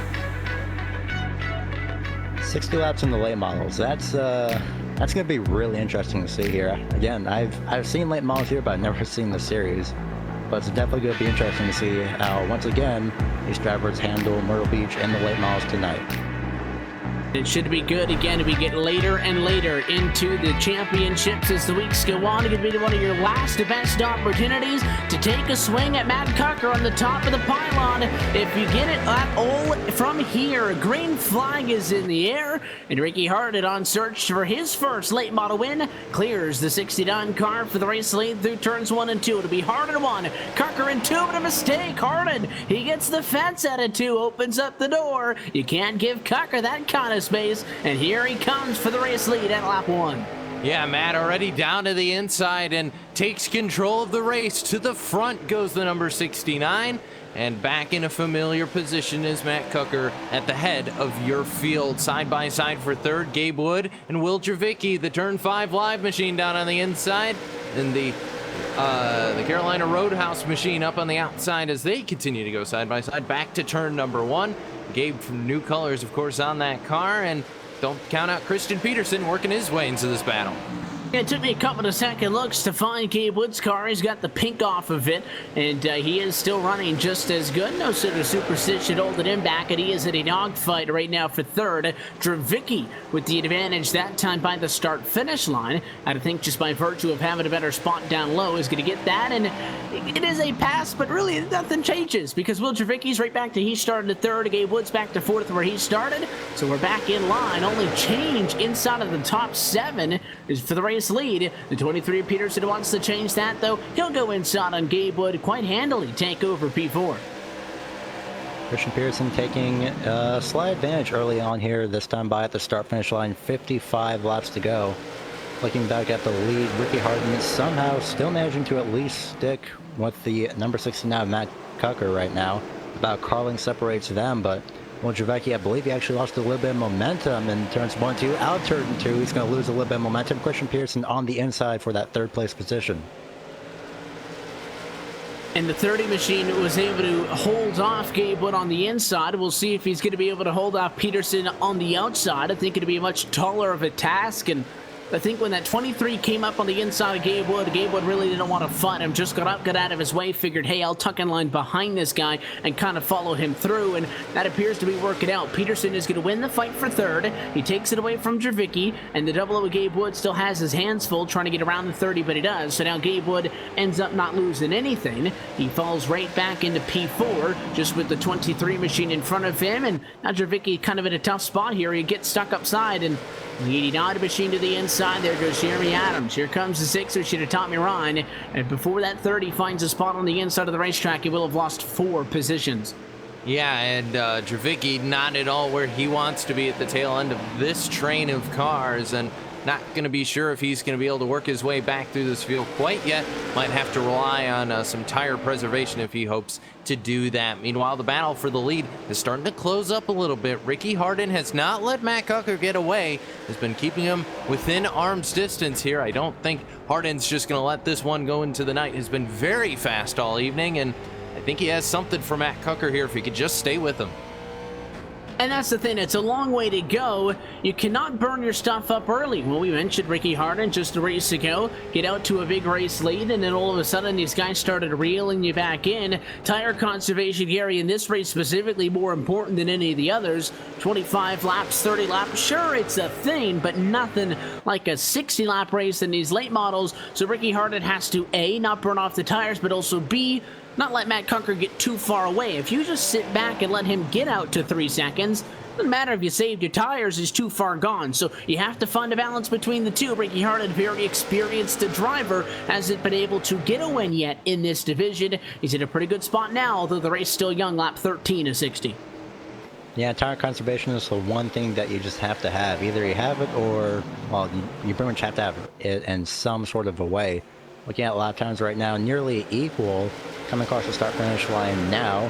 Matt Cucker with a 19.483 and Ricky Harden with a 19.443. So 400ths faster that time around was Ricky Harden, but on the track it doesn't really seem like it. It just seems that they're running equal speeds. And that's a good thing. Both these drivers are gaining time on the rest of the field, so they start to stretch things out a little bit. They are almost a second ahead of Peterson in third, which is somebody else you can't go to sleep on at all. Something tells me Christian Peterson is not going to let this one slip away from him, but he's really used it every inch of the racetrack. I think he kissed the fence that time, but in turn number 2, saw some sparks fly off of the right-hand side out of that, or he just lost the side view mirror that he might have had duct taped onto it, but it didn't look like much contact, if any, if he did actually get up into the outside wall. And really 1, 2, 3, 4 all stagnant on the lap times. Nobody's really gaining a whole lot, nobody's really losing a whole lot, and because of that, well, we don't have any side-by-side up front. A lot of good fights right now with that first 2-car group, and then Peterson, Wood, and Adams under a blanket 3rd, 4th, and 5th. Yeah, and none of these guys can really afford to make a mistake, Evan, because the parity here has been relatively the same. So they can't, if they make a mistake, they're just going to get thrown to the wolves here. So they have to stay kind of inch perfect and hope that the tires go their way, or that they can find a line and make a little bit of time, because as it sits, nobody in any of these positions can afford to make a mistake. Any sort of a mistake kicks you back. Talk about big car counts in this late model division. 16 drivers here with us. 15 of them still scored on the lead lap, and all of them are still within 9 seconds of your race leader. So that means half the racetrack is empty at the moment, nowhere near half of the talk about lap traffic, all with the exception of Kyle Everalt, who is the driver 1 lap down in 16th, although if you remember, he started this race from the pit lane, was slow getting going. That is the only reason why he is in the negative. But we're starting to tighten things up a little bit. Harden gains a bit on Cucker. Peterson gains a little bit on both of them. You're starting to see the 23 put some space, and Gabe Wood made a huge mistake, got sideways into 1 and 2, and he found himself just way up and out of the groove, so slow off of the corner, he will lose 2 spots. Adams and Ryan going to get by him. Luckily for Gabe, it still is early on, as he is now on the, as Gabe was now on the inside of Tommy Ryan in that 6 coming out turn number 2. This time by, I believe, the 6, it looked like he scraped the wall just a little bit, but that might have just been the form of the racetrack. 39 laps to go this time by. Gabe Wood can't get an advantage as of yet. He's going to fall back behind the 6, and we'll see if he can regroup as the 6 takes a little bit of a wide entry into turn number 1. Yeah, 6 a little bit wide that time, and the 00 used that to take a look to the inside. Didn't pull the trigger on it, though. He will stay in P6. Gabe Wood does end up losing those positions, and the only reason I caught the slide for the 00 is I was going to say Cisco Peterson. You could see him in 3rd, starting to put some space between he and the car behind him, Gabe Wood, and closing it on Harden. You could start to see that happen, and well, now obviously he's got about a half a second advantage over Adams, who, to be honest, isn't all that far back, but he's definitely a lot closer to Harden than he was 10 laps ago, and Harden has lost a little bit of time to Cucker, about a 10th, so looks like Peterson may be second fastest on the racetrack, running 3rd. Yeah, I think Ricky tried to step it up a little bit, and might have run some of the tires off that car and could fall into the clutches of Christian. So Peterson, this hasn't been the, keep in mind that while this series has been good to Christian Peterson, this has not been the Christian Peterson show. This has been the Matt Cucker show. So I'm interested to see what the 23 is going to bring to this battle here, considering this series, especially Evan, has been Matt Cucker's house. No one's been able to really top him in terms of wins. Yeah, he has been good in this series, not as dominant compared to some of his other ones, but 7 wins is the most out of anybody. 12 top 5s is most out of anybody. 14 top 10s. Guessed it, most out of anybody. Most bonus points because of that.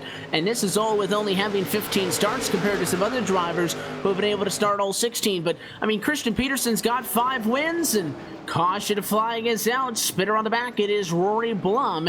Lap number 26, first time tonight. We will slow them down, and it's like, we get a second look at this one. Blum was trying to make a move and just got a little bit too aggressive on the inside, checked him up. Very similar to what happened to Gabe Wood, although Siska this time, the 72 hooked her all the way around. Yeah, and Rory, I think, tried an aggressive move there, and the car just wasn't happy from the moment he made it. So Blum spins right in front of the 16 of Paul Henley, and also in front of Robbie Bunden there as well. No cars made contact, but the caution had to fly, and that'll slow us down right before halfway.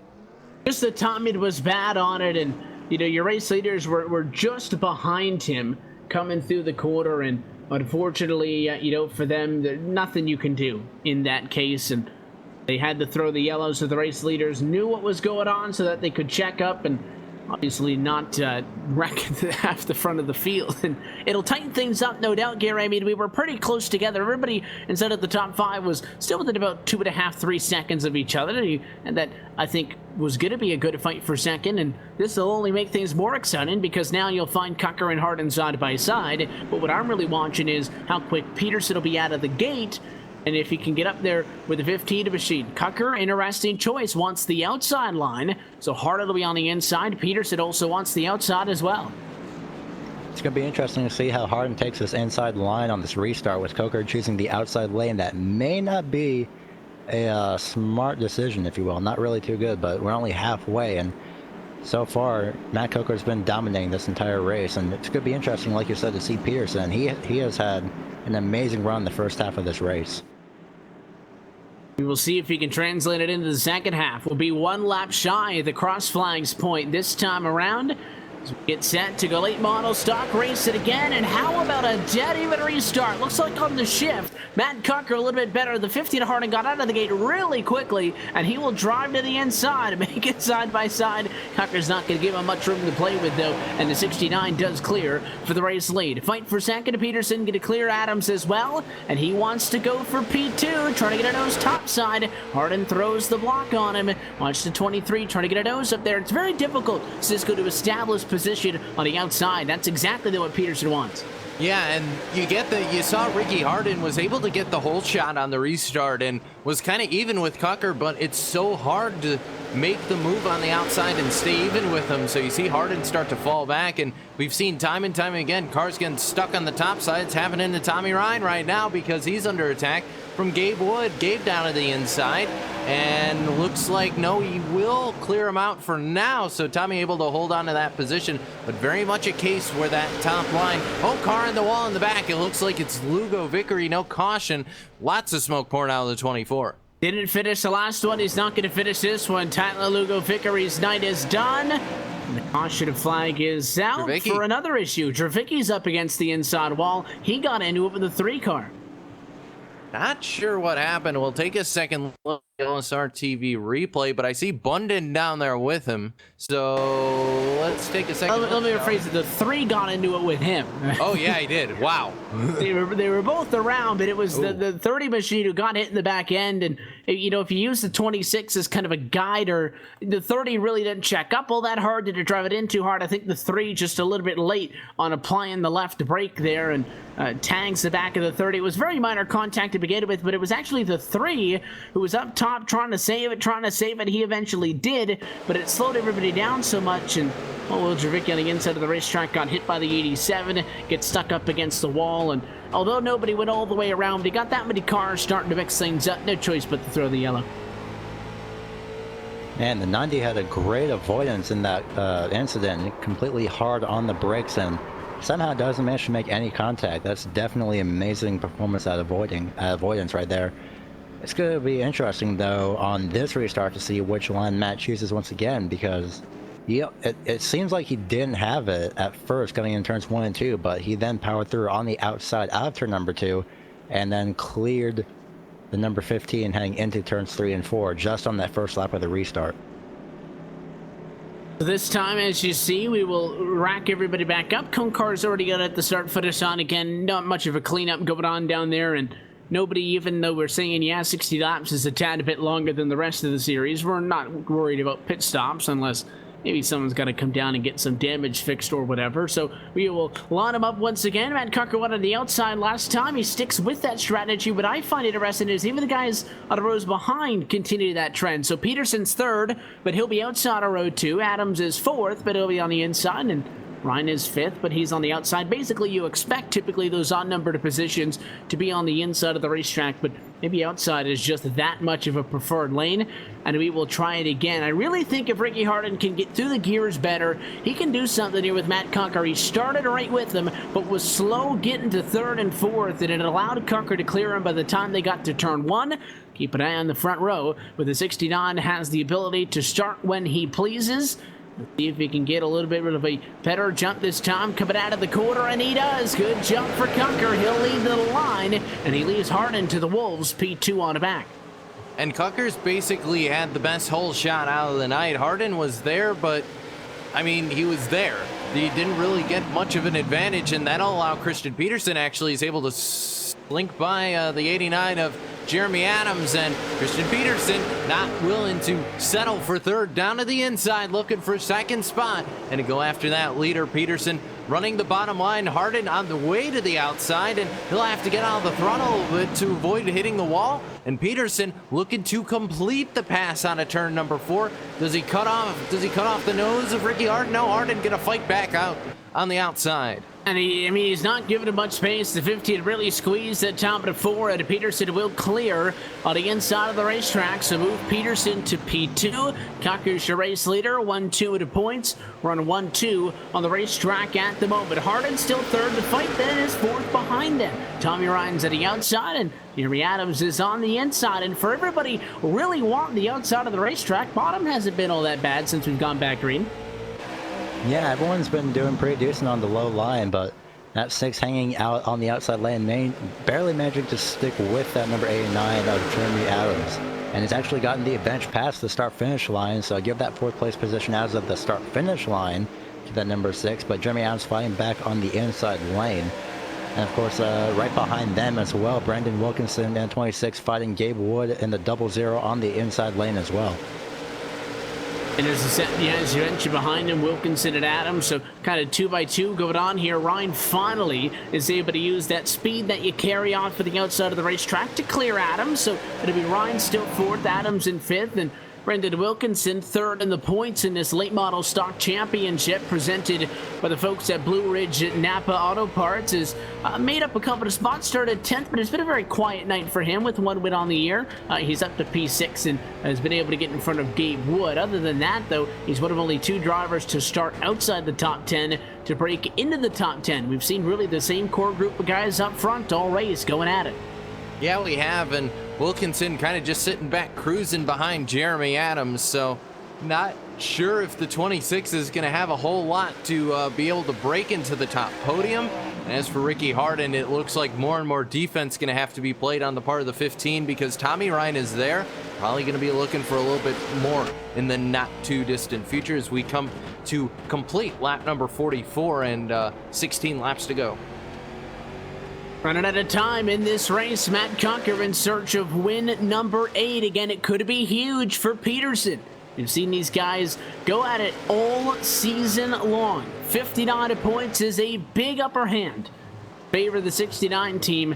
With double points on the line tonight, only 3 more races left in late model stocks. They will go racing for twin features in next, or rather, we do have an off week, so what I say next week, next race is in 2 weeks, next time out. With elite model stock to be a twin race, so we'll have 2 different races, and then they will race on the final week of the season. They are the only race on that one for 200 laps to end out the season. So out of tonight, only 3 races to go. You cannot afford to continue to dig yourself a hole and close it in on 10 laps to go. Looks like things are calm up front. Peterson's half a second back, which if you're Cucker, I'm not going to say it's comfortable, but without a mistake, Gary, I think it's going to be hard for Peterson to make that up. Now, we've seen a lot of guys make mistakes tonight, so even if you just overstep that line in the slightest, you're just going to have that 23 all over you. Yeah, the smallest mistake you can have is just probably getting on those curbs in the middle of turns 1 and 2. That's going to be the biggest mistake that you don't want to have happen to you, but nonetheless, Christian Peterson's still running down Matt Coker, and well, pretty much third on back, 3rd through 5th definitely. They're all just right. They're just right together, trying to do pretty much anything that they can for their own respective positions. And speaking of which, Jeremy Adams looking to the inside of Tommy Ryan in that number 6. Tommy Ryan on the outside, going to see if he can battle back on the outside, and Jeremy Adams a little bit squirrely coming out of turn number 2, but nonetheless he does manage to keep it straight. Tommy Ryan stuck on the outside, 10 laps to go for the leader of Matt Coker. It's tightened up 0.3 of a second now, as you said. Third on back, way off of this. There's going to be a good fight, I'm sure, between Harden, Ryan, and Adams. They are 1.6 seconds off for the race lead, though. So what is going to happen up front? We saw this in the last race when Ricky Harden was leading in the mini stocks. He got caught up to, but was able to defend. Is Cucker going to do the same? We have a fight for third now, behind the race lead by 2 seconds. With Tommy Ryan's to the inside of Ricky Harden, and they are side by side. Yeah, and Tommy might have a better shot at this, and still down to the inside, and he's going to crowd Ricky Harden up against the wall here. So 8 laps to go now at the line, and while we're watching this, the lead battle also starting to get a little bit closer. Peterson closing up there, but Tommy looks like he could clear as Ricky got a piece of the wall there, but will not give up. Still on the outside. Here comes the 15 out of turn number 4. Is Tommy going to crowd him up the racetrack once again a little bit? But I think we have to swap to the balance of the lead right now. It's down to 0.2. Yeah, they stay side by side for third. Tommy Ryan wins that fight, and I have a feeling as long as everybody on the inside keeps their head screwed on straight, if they crowd him up a little bit, they should be able to keep him on the outside of the racetrack. Although, again, people wanted the outside on the restart. You get a good run, and maybe Ricky Harden is just going to be able to hang on to fourth in that fight back there. He continues to go at it with the 89 machine. They kind of go back and forth as Harden kisses the fence again. Waiting for that ball to drop up front, though. Christian Peterson went real quick from 0.5 off to 0.3 off. And that's where he sits at the moment. Did he find a little bit extra? Was it a little bit of a bad lap from Matt Cocker? Inside of 5 laps to go, Gary. It's short track racing. He's within striking distance, and I mean that in the literal sense. 4 laps to go this time by, and Christian Peterson hoping to pull off an upset for Matt Coker. Last time around, 1/10, at least 1/10 faster was Christian Peterson, and right all over the back bumper coming out turn number 2. Pretty much half a car length of distance right now coming out of turn number 2, turn number 4, excuse me. 3 laps to go for Matt Coker, but Christian Peterson, like you said, within striking distance, trying to do anything that he can to get that win. And he's on the bumper. Do you put the chrome horn to him? Cocker, leading this race, has found much success in this division with 7 wins to this point. Christian Peterson in second. A good amount of success in his own right, 5 wins. But they are 59 points apart in the points. And if they finish the way they run now, Cocker's going to get a little bit extra. Is the 23 sitting and waiting to make the move? Penultimate time, now in 3 and 4. High entry for Peterson. He tries to wind it up coming off of the corner. Is he going to go to the bumper? He hits the wall. That's a mistake. Peterson makes a mistake as we get the white flag. Is it going to hurt his momentum enough? How hard do you drive it in as we head to turn number 3 now for the final time? Peterson wants to go deep, but that mistake costs him too much. He pushes up one, and it is Matt Cocker's series to be taken, and he gets win number 8 on this season and extends the late model stock championship lead with 3 races to go. And you have to feel for Christian Peterson. It was a well-run race. He timed it out perfectly. Just the wall reached out and grabbed him, he'll say, I'm sure. But for Matt Cucker, that one, yes, it's another win, Evan. But he looked human out there. And I will say this is the first time in a while that we've been able to say that about Matt Cucker in this car. He was not invincible. I mean, and when you got somebody like Christian Peterson, you have to expect that he's going to put up a fight. You're not going to be able to walk away from this one without earning your stripes per se. But I think that, I don't know if it was the mistake there that we saw, coming out of the quarter on that second to last lap, Gary, that really hurt him. But Peterson went down in turn 3 trying to get there, and he was just too far back, and he was really only a half a car length off. So I think Matt Cucker himself really made a hard drive in 3 and 4. Probably, not a line that he would have taken any other lap, but drove it in hard as to not let that guy behind him even get to his bumper. Just completely take away that option. Peterson did do an amazing job, though. Ran down Matt Cucker for pretty much the entire last half of this race, and if you will, the entire race, because it did take him a while to get past everybody else. But just that small mistake cost him out of turn number 4. But nonetheless, he did, at least on the last lap, he did somehow manage to at least keep the same distance that he's had for pretty much that last half of the race. It was an impressive run for everybody, and again, it's hard to hang your head when you get a second place in the most competitive division out of all of it, but that being said, we add a little bit to our championship differential. We'll go trackside to get Matt Cucker's thoughts in a moment. First, a look top to bottom at your late model stock results for race number 17 out of 20 for this division on the year. Matt Cucker is 8th on the year. Taking home the checkered flag tonight, Christian Peterson gets second. Tommy Ryan ends up winning that fight behind what all of the excitement was. He gets 3rd position, Jerry Adams 4th, and Brendan Wilkinson a good pickup, ends up at the top 5. 6th is going to go to Ricky Harden. 7th to Gabe Wood. 8th place is going to be Kyle Everalt. 9th is going to go to Jeremy Watkins. And Gary, rounding out your top 10 is Robbie Bunden. Finishing 11th, it's going to be the number 72 of Roy Blum. Randy Yoakum finishing in 12th. Starting 13th and finishing 13th. Luckily, the only unlucky part is that he didn't finish on the lead lap, 1 lap down, is number 16 of Paul Henley. 14th and 15th go to Jacob Porter and Will Javicki, respectively, and Tyler Lugo Victory rounds out the field in 16th. So that's a look top to bottom at your LSRTV full race results, and we'll see if we can get a word with your race winner, although we got Matt Cucker, I think, standing by with us down on pit road. It is win number 8 for him in the late model stocks this year. Matt, congratulations on this one. The championship, 59 points is a healthy margin, but in this division, and especially on a double points night, you can't take anything for granted. And I mean, you and Christian, another week of going head to head. In your favor, though, this one ends up in your hands. 8th win on the season. Congratulations. Tell us about it. Yeah, we didn't have the qualifying run we wanted, but luckily with the invert, we started second, so we'll take it. I mean, I knew what I had to do is I had to get out front, because last week we weren't out front and then we got taken out, and half of it was my fault and half of it was I don't know. They just weren't driving right last week, and then this week I knew what I had to do, and I knew 59 points, and I had heard the maximum you can get is 77 points with a full field, so I knew I had to beat them tonight in order to pretty much just hopefully just have to show up next week and clinch it.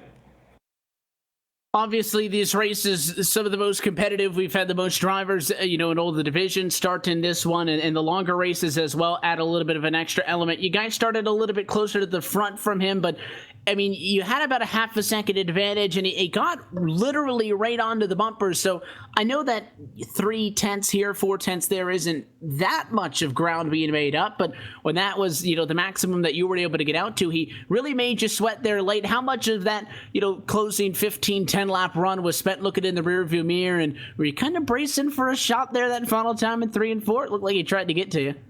Every lap of the last 20 laps, I I was looking in the mirror, and I wish I would have turned it off and just drove out the front, but it was constantly looking in the mirror. And I don't know if CP would actually drive it in there that deep to bump me out of the way. If he was right on my bumper, yeah, then he would, but I don't think he'd be the one to drive it way down in there and nail you to try to get you out of the way. And I saw him in the one once he got up in the wall there, coming off of turn 2 there. I knew he wasn't going to be close enough to actually just give me a little nudge, so thank God for that, and hats off to him for racing me clean. What's it mean for you to continue to be so successful in this series? Obviously, the wins are nice, but, out of 16 starts now, this is your 13th top 5. So on the rare occasions when you guys don't park it at Victory Lane, we can never say that you guys aren't competitive. And there's 3 races to go, so 17 down and 3 to go. You're well on your way. How do you defend and close this thing out?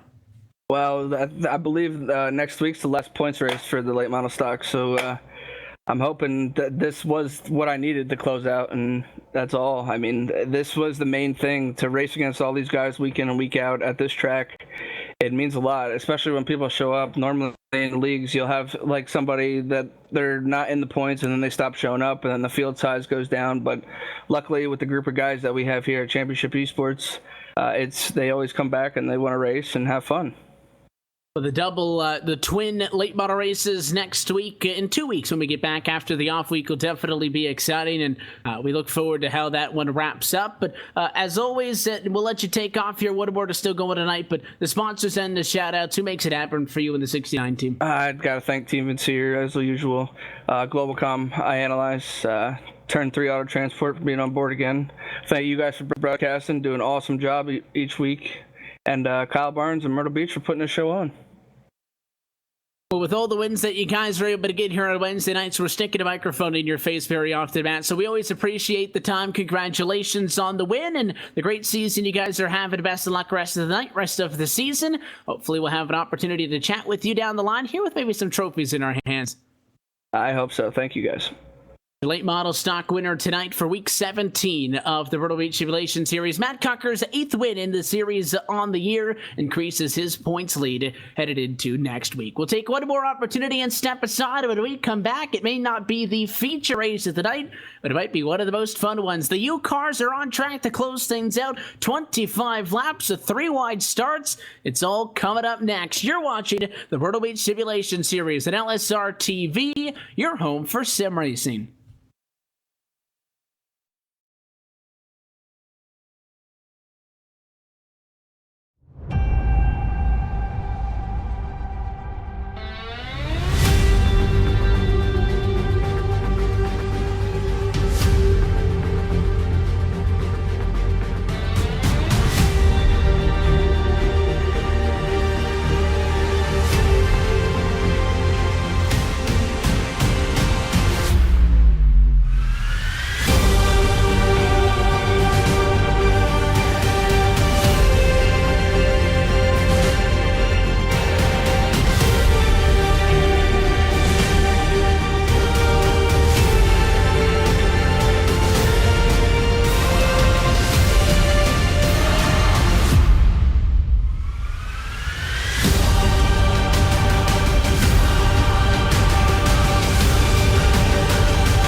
Go. And as we welcome you back live to the Myrtle Beach Speedway, one more time, 4 races down and 1 to go. Up until this point in the evening, we've seen Ricky Harden win the Super Trucks, Brandon Wilkinson in the Legends, Harden again in the Mini Stocks, and Matt Cucker just recently in the Late Model Stock Division, which means that, as always, we end out the night with the U-Cars Division. And we kind of forget about it a lot, but there's U-Cars points on the line. Gabe Wood with a win last week, his series best 3rd, increased his points lead to 31 points over Ricky Harden, Tommy Ryan, Jody Green, Brandon Wilkinson to the top 5. But this is the fun series with the Mazdas out on the racetrack, or the Solstice, out on the racetrack. Very similar to the Mazdas like we saw earlier in the mini stocks, except that we have the Indy 500 3 wide starts, and these things are always fun because we're redlining it all the way around, and kind of a treat. Thank you for sticking around and hanging out with us until the end of the evening. These ones are always fun. Cisco tonight should be absolutely no different, and just taking a look at the series schedule, this is the second to last time we'll see these guys all season long. They'll only be back one more time on February the 14th. Yeah, and it's a shame to see them go away at the end of the season, but of course, we'll be back before you know it. So these cars, definitely a fan favorite, and you and I have both taken part, and Austin's driven him, Gabe, obviously, with the points lead, Pike's driven him, Chris has driven him, pretty much everybody here except Gary knows what we're in for, and I'm curious, Evan, we're definitely showing this off for a little bit. Gary, this is the... I wouldn't say the feature presentation, but this is definitely, I think, Evan, my favorite. This is a fun series, and I think, we've always got the best view of it because we've had Cisco run it, and, everybody's been able to see Cisco's on board, and I attempted to run it. It didn't really work out according to the plan on the paper. I did not wreck anybody. We'll just say that. So, you crashed. I got wrecked. Anyways, minus the technicalities, we're probably going to see a little bit of that tonight. And these guys are ripping and ready to go. And again, yes, it is for points. You've got all the same names in here. But this one, I think these guys can let loose, and we will let you know how they rack them and stack them. And again, it is a little bit different. It'll be 3 drivers per row. So here's how they look as we take a look at your LSRTV starting grid. Row 1 is going to be Rory Blum, Will Dravicki, and Ricky Harden. That is inside, middle, and outside of the 3-wide front row. It'll be Randy Yoakum in 4th position, CJ Mason 5th, and Jeremy Watkins in 6th on row 2. Yeah, and then right behind those guys could be Tommy Ryan, Kyle Everald, and Gabe Wood making up that 3rd row. The 4th row is going to be Robbie Bunden, Matt Cucker, and David Messier. And then Christian Peterson, Brandon Wilkinson, and not sure if Kyle's going to be in the car. I guess we'll have to find out and see if he graces us with his presence. And we'll see if he hops on to row number 5. And again, if you've never seen a U-Cars race, we have. Well, just take a look at the points here. Gatewood, we've got at least 7 of these races that you can go back and look at on points, and I think we've had a couple of non-points ones as well. So go back and watch them, but we will go around, take the unofficial start of the race. Once the pace car's out of the way, everybody will get 3 wide, and then we will officially start. So we still have a little bit of a, an opportunity to wait, not going green immediately now. And, well, Gary, you were talking about the Mazdas being a little bit different. Solstices on a short track under the lights, 3 wide starts. How's that for a crazy combo? That sounds really interesting. I kind of want to do this now, but it's definitely going to be an interesting thing to see how this plays out. I know I said that with the Mazdas, but it's going to be even more interesting because I've never seen a 3-wide start with a Solstice at Myrtle Beach. So this is going to be a first for me. And again, just because, it's a strange, race and the combo, and there's I think in a way a comedic way to it. This is still good racing, Cisco. Don't get us wrong. Just because it's kind of this crazy concoction, this is still good stuff. And it'll be a fun race, and it's competitive. It's not just guys spinning all over the place. We've seen 5 wide at times. That normally doesn't end too well, but we've seen fantastic racing in this series, which is why not only is it fun on paper, but it's also fun in reality. Yeah, it is, and I got to experience that. And one of the things that from when I was driving, Evan, was the fact that if you basically hold up that bottom line, you can stay in the front for a while. And it didn't end up working for me because I ended up kind of throwing that away and getting myself wrecked. So it's possible that even if you aren't the fastest around the racetrack, you can basically keep yourself in the front a la Speedway rules. So it'll be interesting. We are going to go green flag racing this time. They're lined up 3 by 3. No, it's not just for a salute. This is how we take American Ethanol green flag in this one. 25-lap U-Car main event to end week 17 of the Myrtle Beach Simulation Series. Gas down, green flag out. Let's go racing as they flash the lights to turn 1. Race leader, the 72, Rory Blum. First time and already problems. Harden going to get tagged by the 30 of Will Dravicki, and they will spin somehow. Don't take anybody else out. No caution. I think we're going to stay green. Yeah, Kyle didn't throw it, and down to the inside now goes Tommy Ryan, and a little bit of a tap there. Hello, and they'll hold on to it. Right back at the inside of the 4 car, side by side for second. Guys to the back straightaway. Ricky Harden struggles to get back going. It'll hurt him. He came into tonight against second in the points. Only 31 points out of Gabe Wood. This is really going to take away his shot at getting the U-Car trophy at the end of the year. But up front, Rory Blum continues to lead. Ryan slides into second. How that was only a 2-car incident, I will have no idea. That was amazing avoidance by everybody, a bit side by side for what looks like 8th position, the number 23 and 87 Christian Pearson and Robbie Bunden.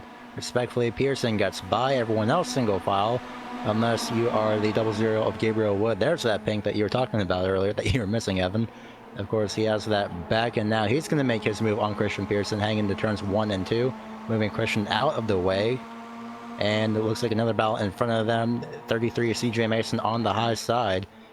And on the low side is going to be the number 69 of Matt Coker. The double O's still got those battle tents to the pink colors on. We're hitting each other for 4th position, apparently. A fight between Coker and CJ Mason. And looks like the 69 is going to win the fight for 4th. Mason stuck topside, and I think you'll find a spot in line here. Kyle Everalt's 7 is also going to get by him.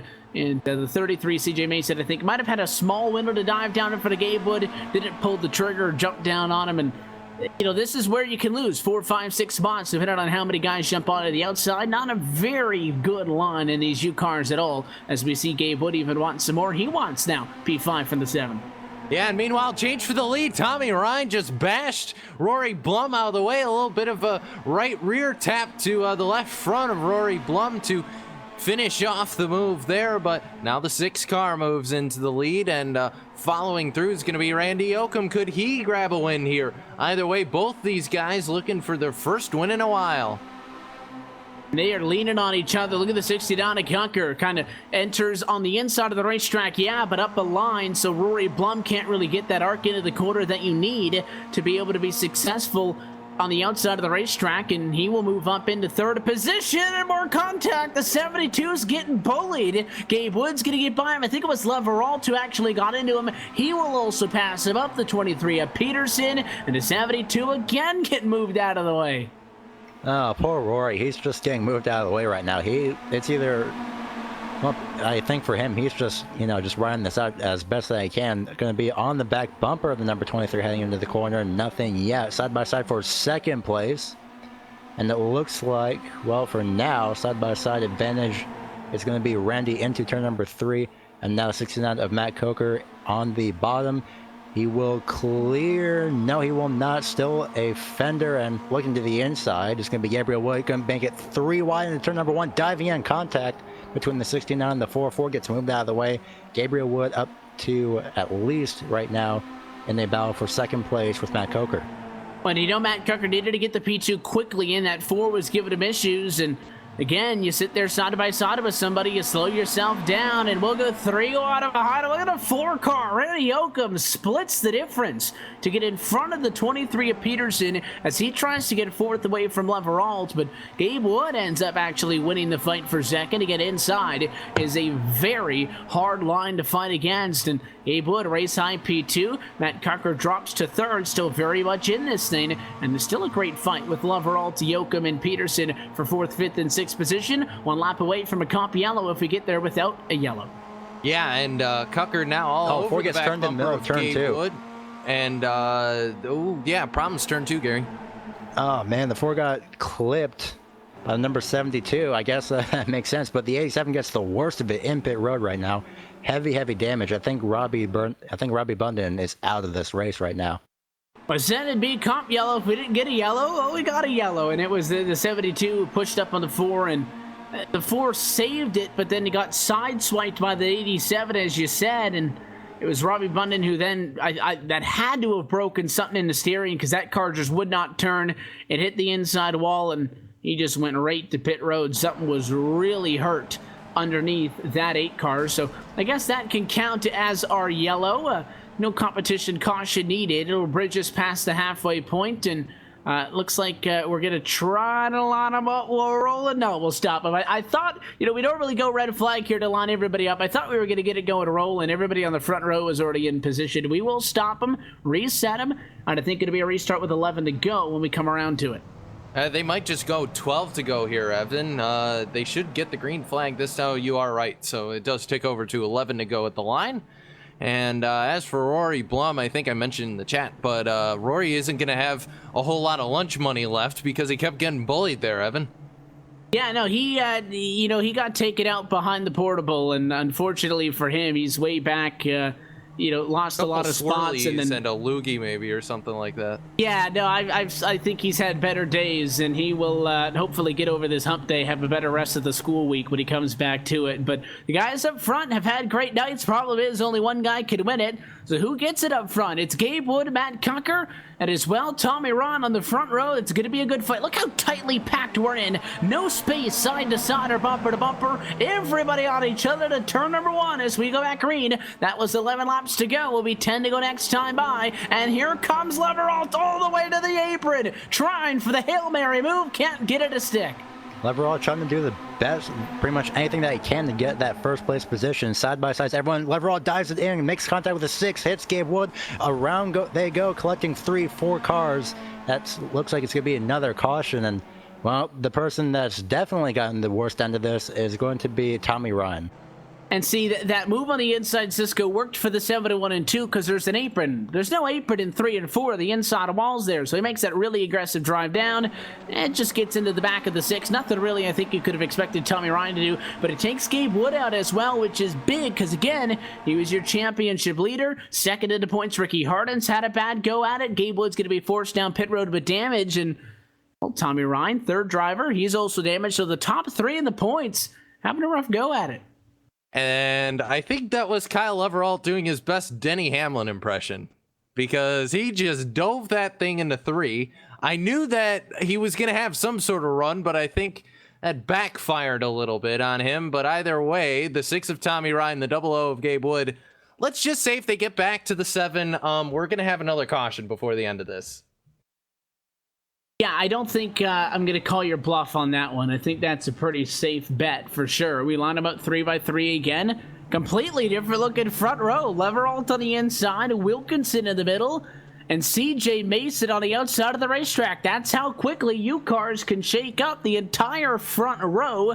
For the last restart, they've been shuffled back through the field, some of them to pit road, and I think out of this race. We're looking for the green flag this time. 18 laps going to be complete.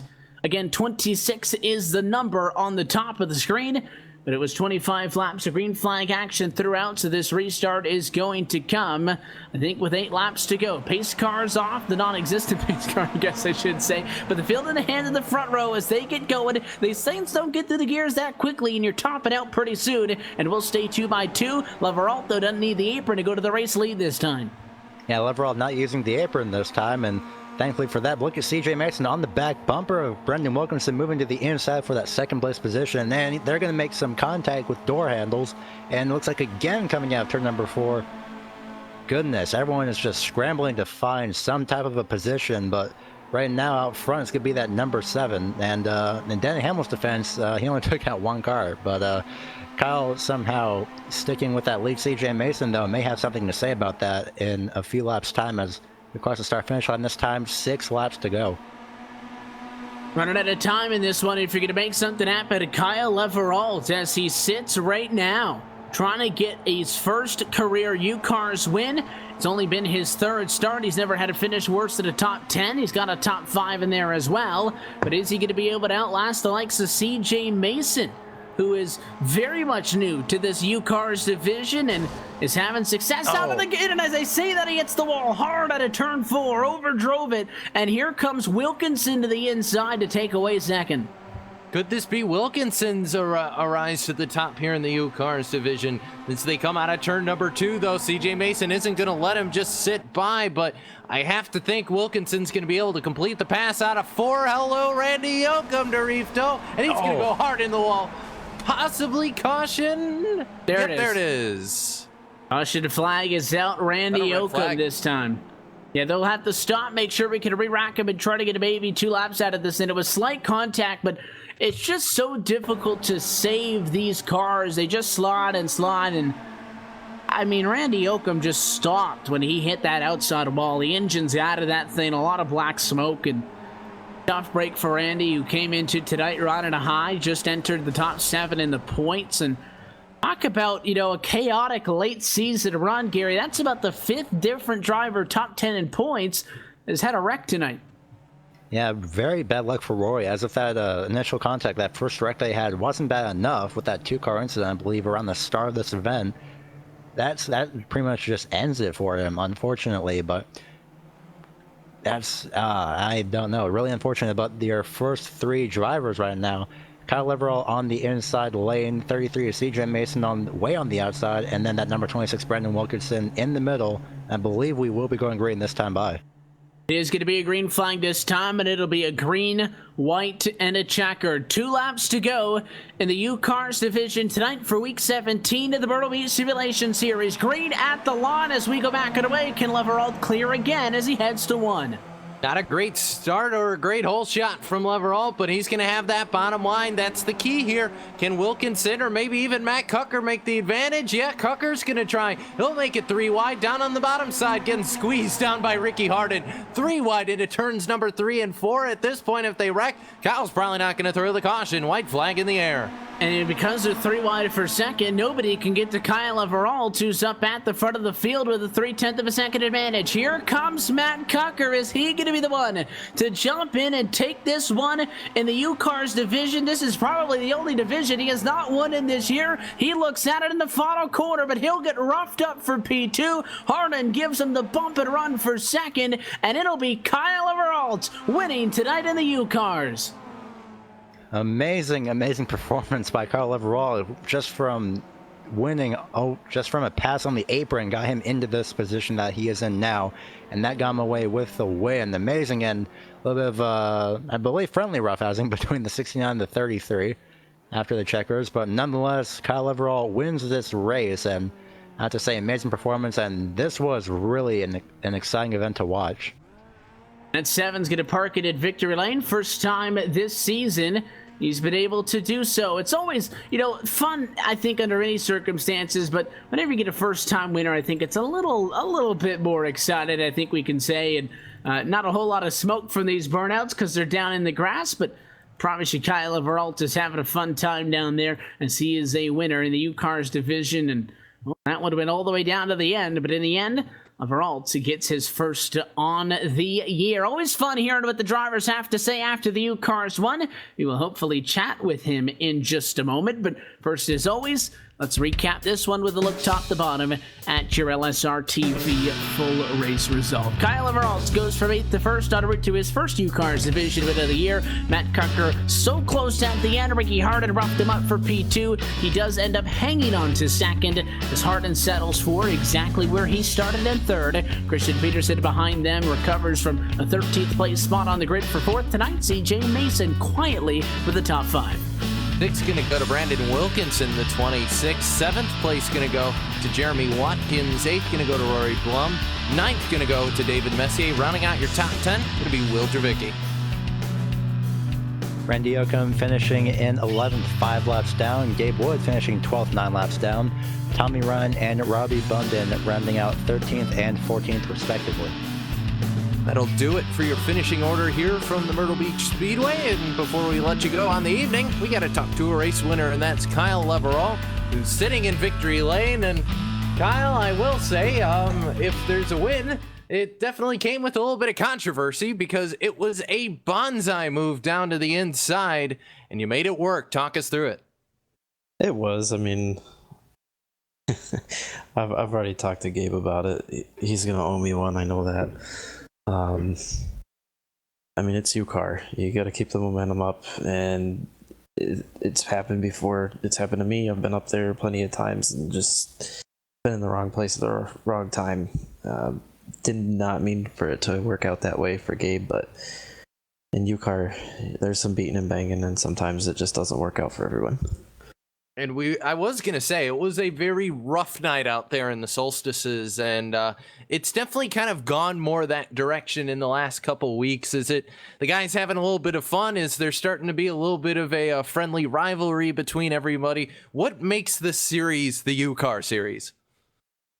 It's a lot of fun. I mean, it's as bare bones as it gets, so you just really have to push the car to its limits.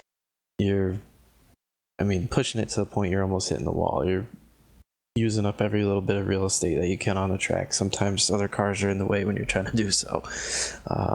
It's been it's a lot of fun. Everybody's been up to the front at least one point this season so far, so everybody's hungry. I hadn't had the win yet. I was just hungry for one. I'll tell you what, you ate well tonight and get the victory here from the Myrtle Beach Speedway. Sponsors, shout-outs, anybody you want to say hello to out there and make 7-Car happen? This one, U-Car is an independent operation for me. Hey, you know what? You did it on your own then. It's more power to you. Kyle Everall gets the job done here at Myrtle Beach. And we'll see him coming up next week. And Evan, as I pass the mic back to you, that's another night closed on the Myrtle Beach Speedway Simulation Series as we get close to the end. And of course, one thing to note, this series will be going away fairly soon. We'll be back. Don't worry, we're not going anywhere. But that's because we're going to be having another series of CEA variety coming back. And just announced this week, the 2018 Cars Esport Tour. And we'll have more information on dates. The schedule is out. We'll work on getting that up on the website and the social media and all that good stuff. But happy to continue our partnership here with the Championship Esports guys. So, yes, the Myrtle Beach Simulation Series is going away. We still have a couple of weeks. Don't worry. We have an off week next week. Don't think we're done yet. And then we will be back on February the 7th, the 14th, the 21st, and the 28th. So 4 weeks, 3 of which will be points racing. That last week is a special 200-lap late model stock and 125-lap tour modified one, which will definitely be fun, and that'll wrap things out. But it's not only on Wednesdays that we've got Championship Esports action. We've got stuff coming up as well on other days of the week, and we'll be making official announcements, on all of that stuff as well. But U-Cars is always just a fun way to close out the night. And, Gary, first off, thanks for joining us tonight. And what'd you think of that interesting car track combo that we like to play around with? I want to take part in that now. That looks amazing. I'm not sure if I want to do Mazdas or the Solstice, but I think I'd rather do the Solstice just because of the 3 white starts. That is... It's definitely amazing on how they utilize the car track combos. I've never seen, like I said, never seen the Mazdas or Pontiac Solstice at Myrtle Beach, but after seeing that, I wish that was an official thing now, because I definitely want to take part in that. And not just at the start, every restart, 3x3. Kyle Everall with a good run tonight, Cisco, but there's a lot on the line tonight with double points. And I think I saw it from this U-Cars race, though, in which... we saw a lot of the leading points guys struggle. Tonight was actually a really good night to be a points leader. A lot of clutch victories for the likes of the Hardins, the Wilkinsons, and the Cuckers of the world, and gives them a little bit more breathing room headed into the final couple of weeks as we get set to return in 2 weeks' time. And that'll be a fun one as well, because we'll have twin late model stock races, twin races as well in the Chargers, and the street stocks will be back, who we did not see this week either. So 3 different divisions in action, 5 races when we return, which will be a fun one. And that by the way, that's the last points race of the year. Yeah, and if you are like Gary and you do want to take part, of course, we encourage you to go to championshipesports.com and sign up, because, yes, you still can sign up. Only a couple weeks left, but, hey, if you get to go out there and have some racing action, I mean, maybe you're not battling for a championship, but it's a whole heck of a lot of fun. And we encourage you to check all of that info out at championshipesports.com. If you're just planning on tuning in with us, you do have to wait 2 weeks' time until we do bring back the Myrtle Beach Simulation Series in February. But there is plenty of stuff still to come between now and then, and we have got you covered all the way through Saturday night. We'll be back on the air tomorrow on the 25th at 9:30 p.m. Eastern Time for the Upstate Racing League as their chase for the championship continues on Friday. It is the SunWest Construction Super Speedway Cup Series at 9, and on Saturday our doubleheader gets kicked off at 9 o'clock Eastern with the Outlaw Modified Series, followed by the United Sim Racing Truck Series at 10. Of course, a full look at our upcoming broadcast schedule can be seen on our website at livesimracing.com. But the best way to stay up to date with us, to make sure you don't miss anything, is by subscribing right here on YouTube, youtube.com/LSRTV. If you're watching, just take a look underneath the screen, hit the subscribe button. You won't miss a thing. Turn the notification bell on as well. But you can also follow us on Twitter at LSRTV and on Facebook by giving us a like at facebook.com/LSRTV official. Until next time, on behalf of the entire team at Live Sim Racing LLC, for Laura Lawson, the folks behind the scenes, the guys who make it happen topside night in and night out, and of course for everybody here this evening, for myself, Evan Pasoko, Gary Weaver, and our producer Cisco Scarluso, I want to thank you for tuning in and congratulate our race winners tonight: Ricky Harden 2 times in the trucks and mini stocks, Brandon Wilkinson in the Legends, Matt Cocker in Elite Models, and Kyle Everalt in the U cars. This series will return for the last points race of the year in 2 weeks' time on February the 7th. That race and every race, the Myrtle Beach Simulation Series, presented by the Championship Esports Association, can be found right here on LSRTV, your home for sim racing. Until next time, good night.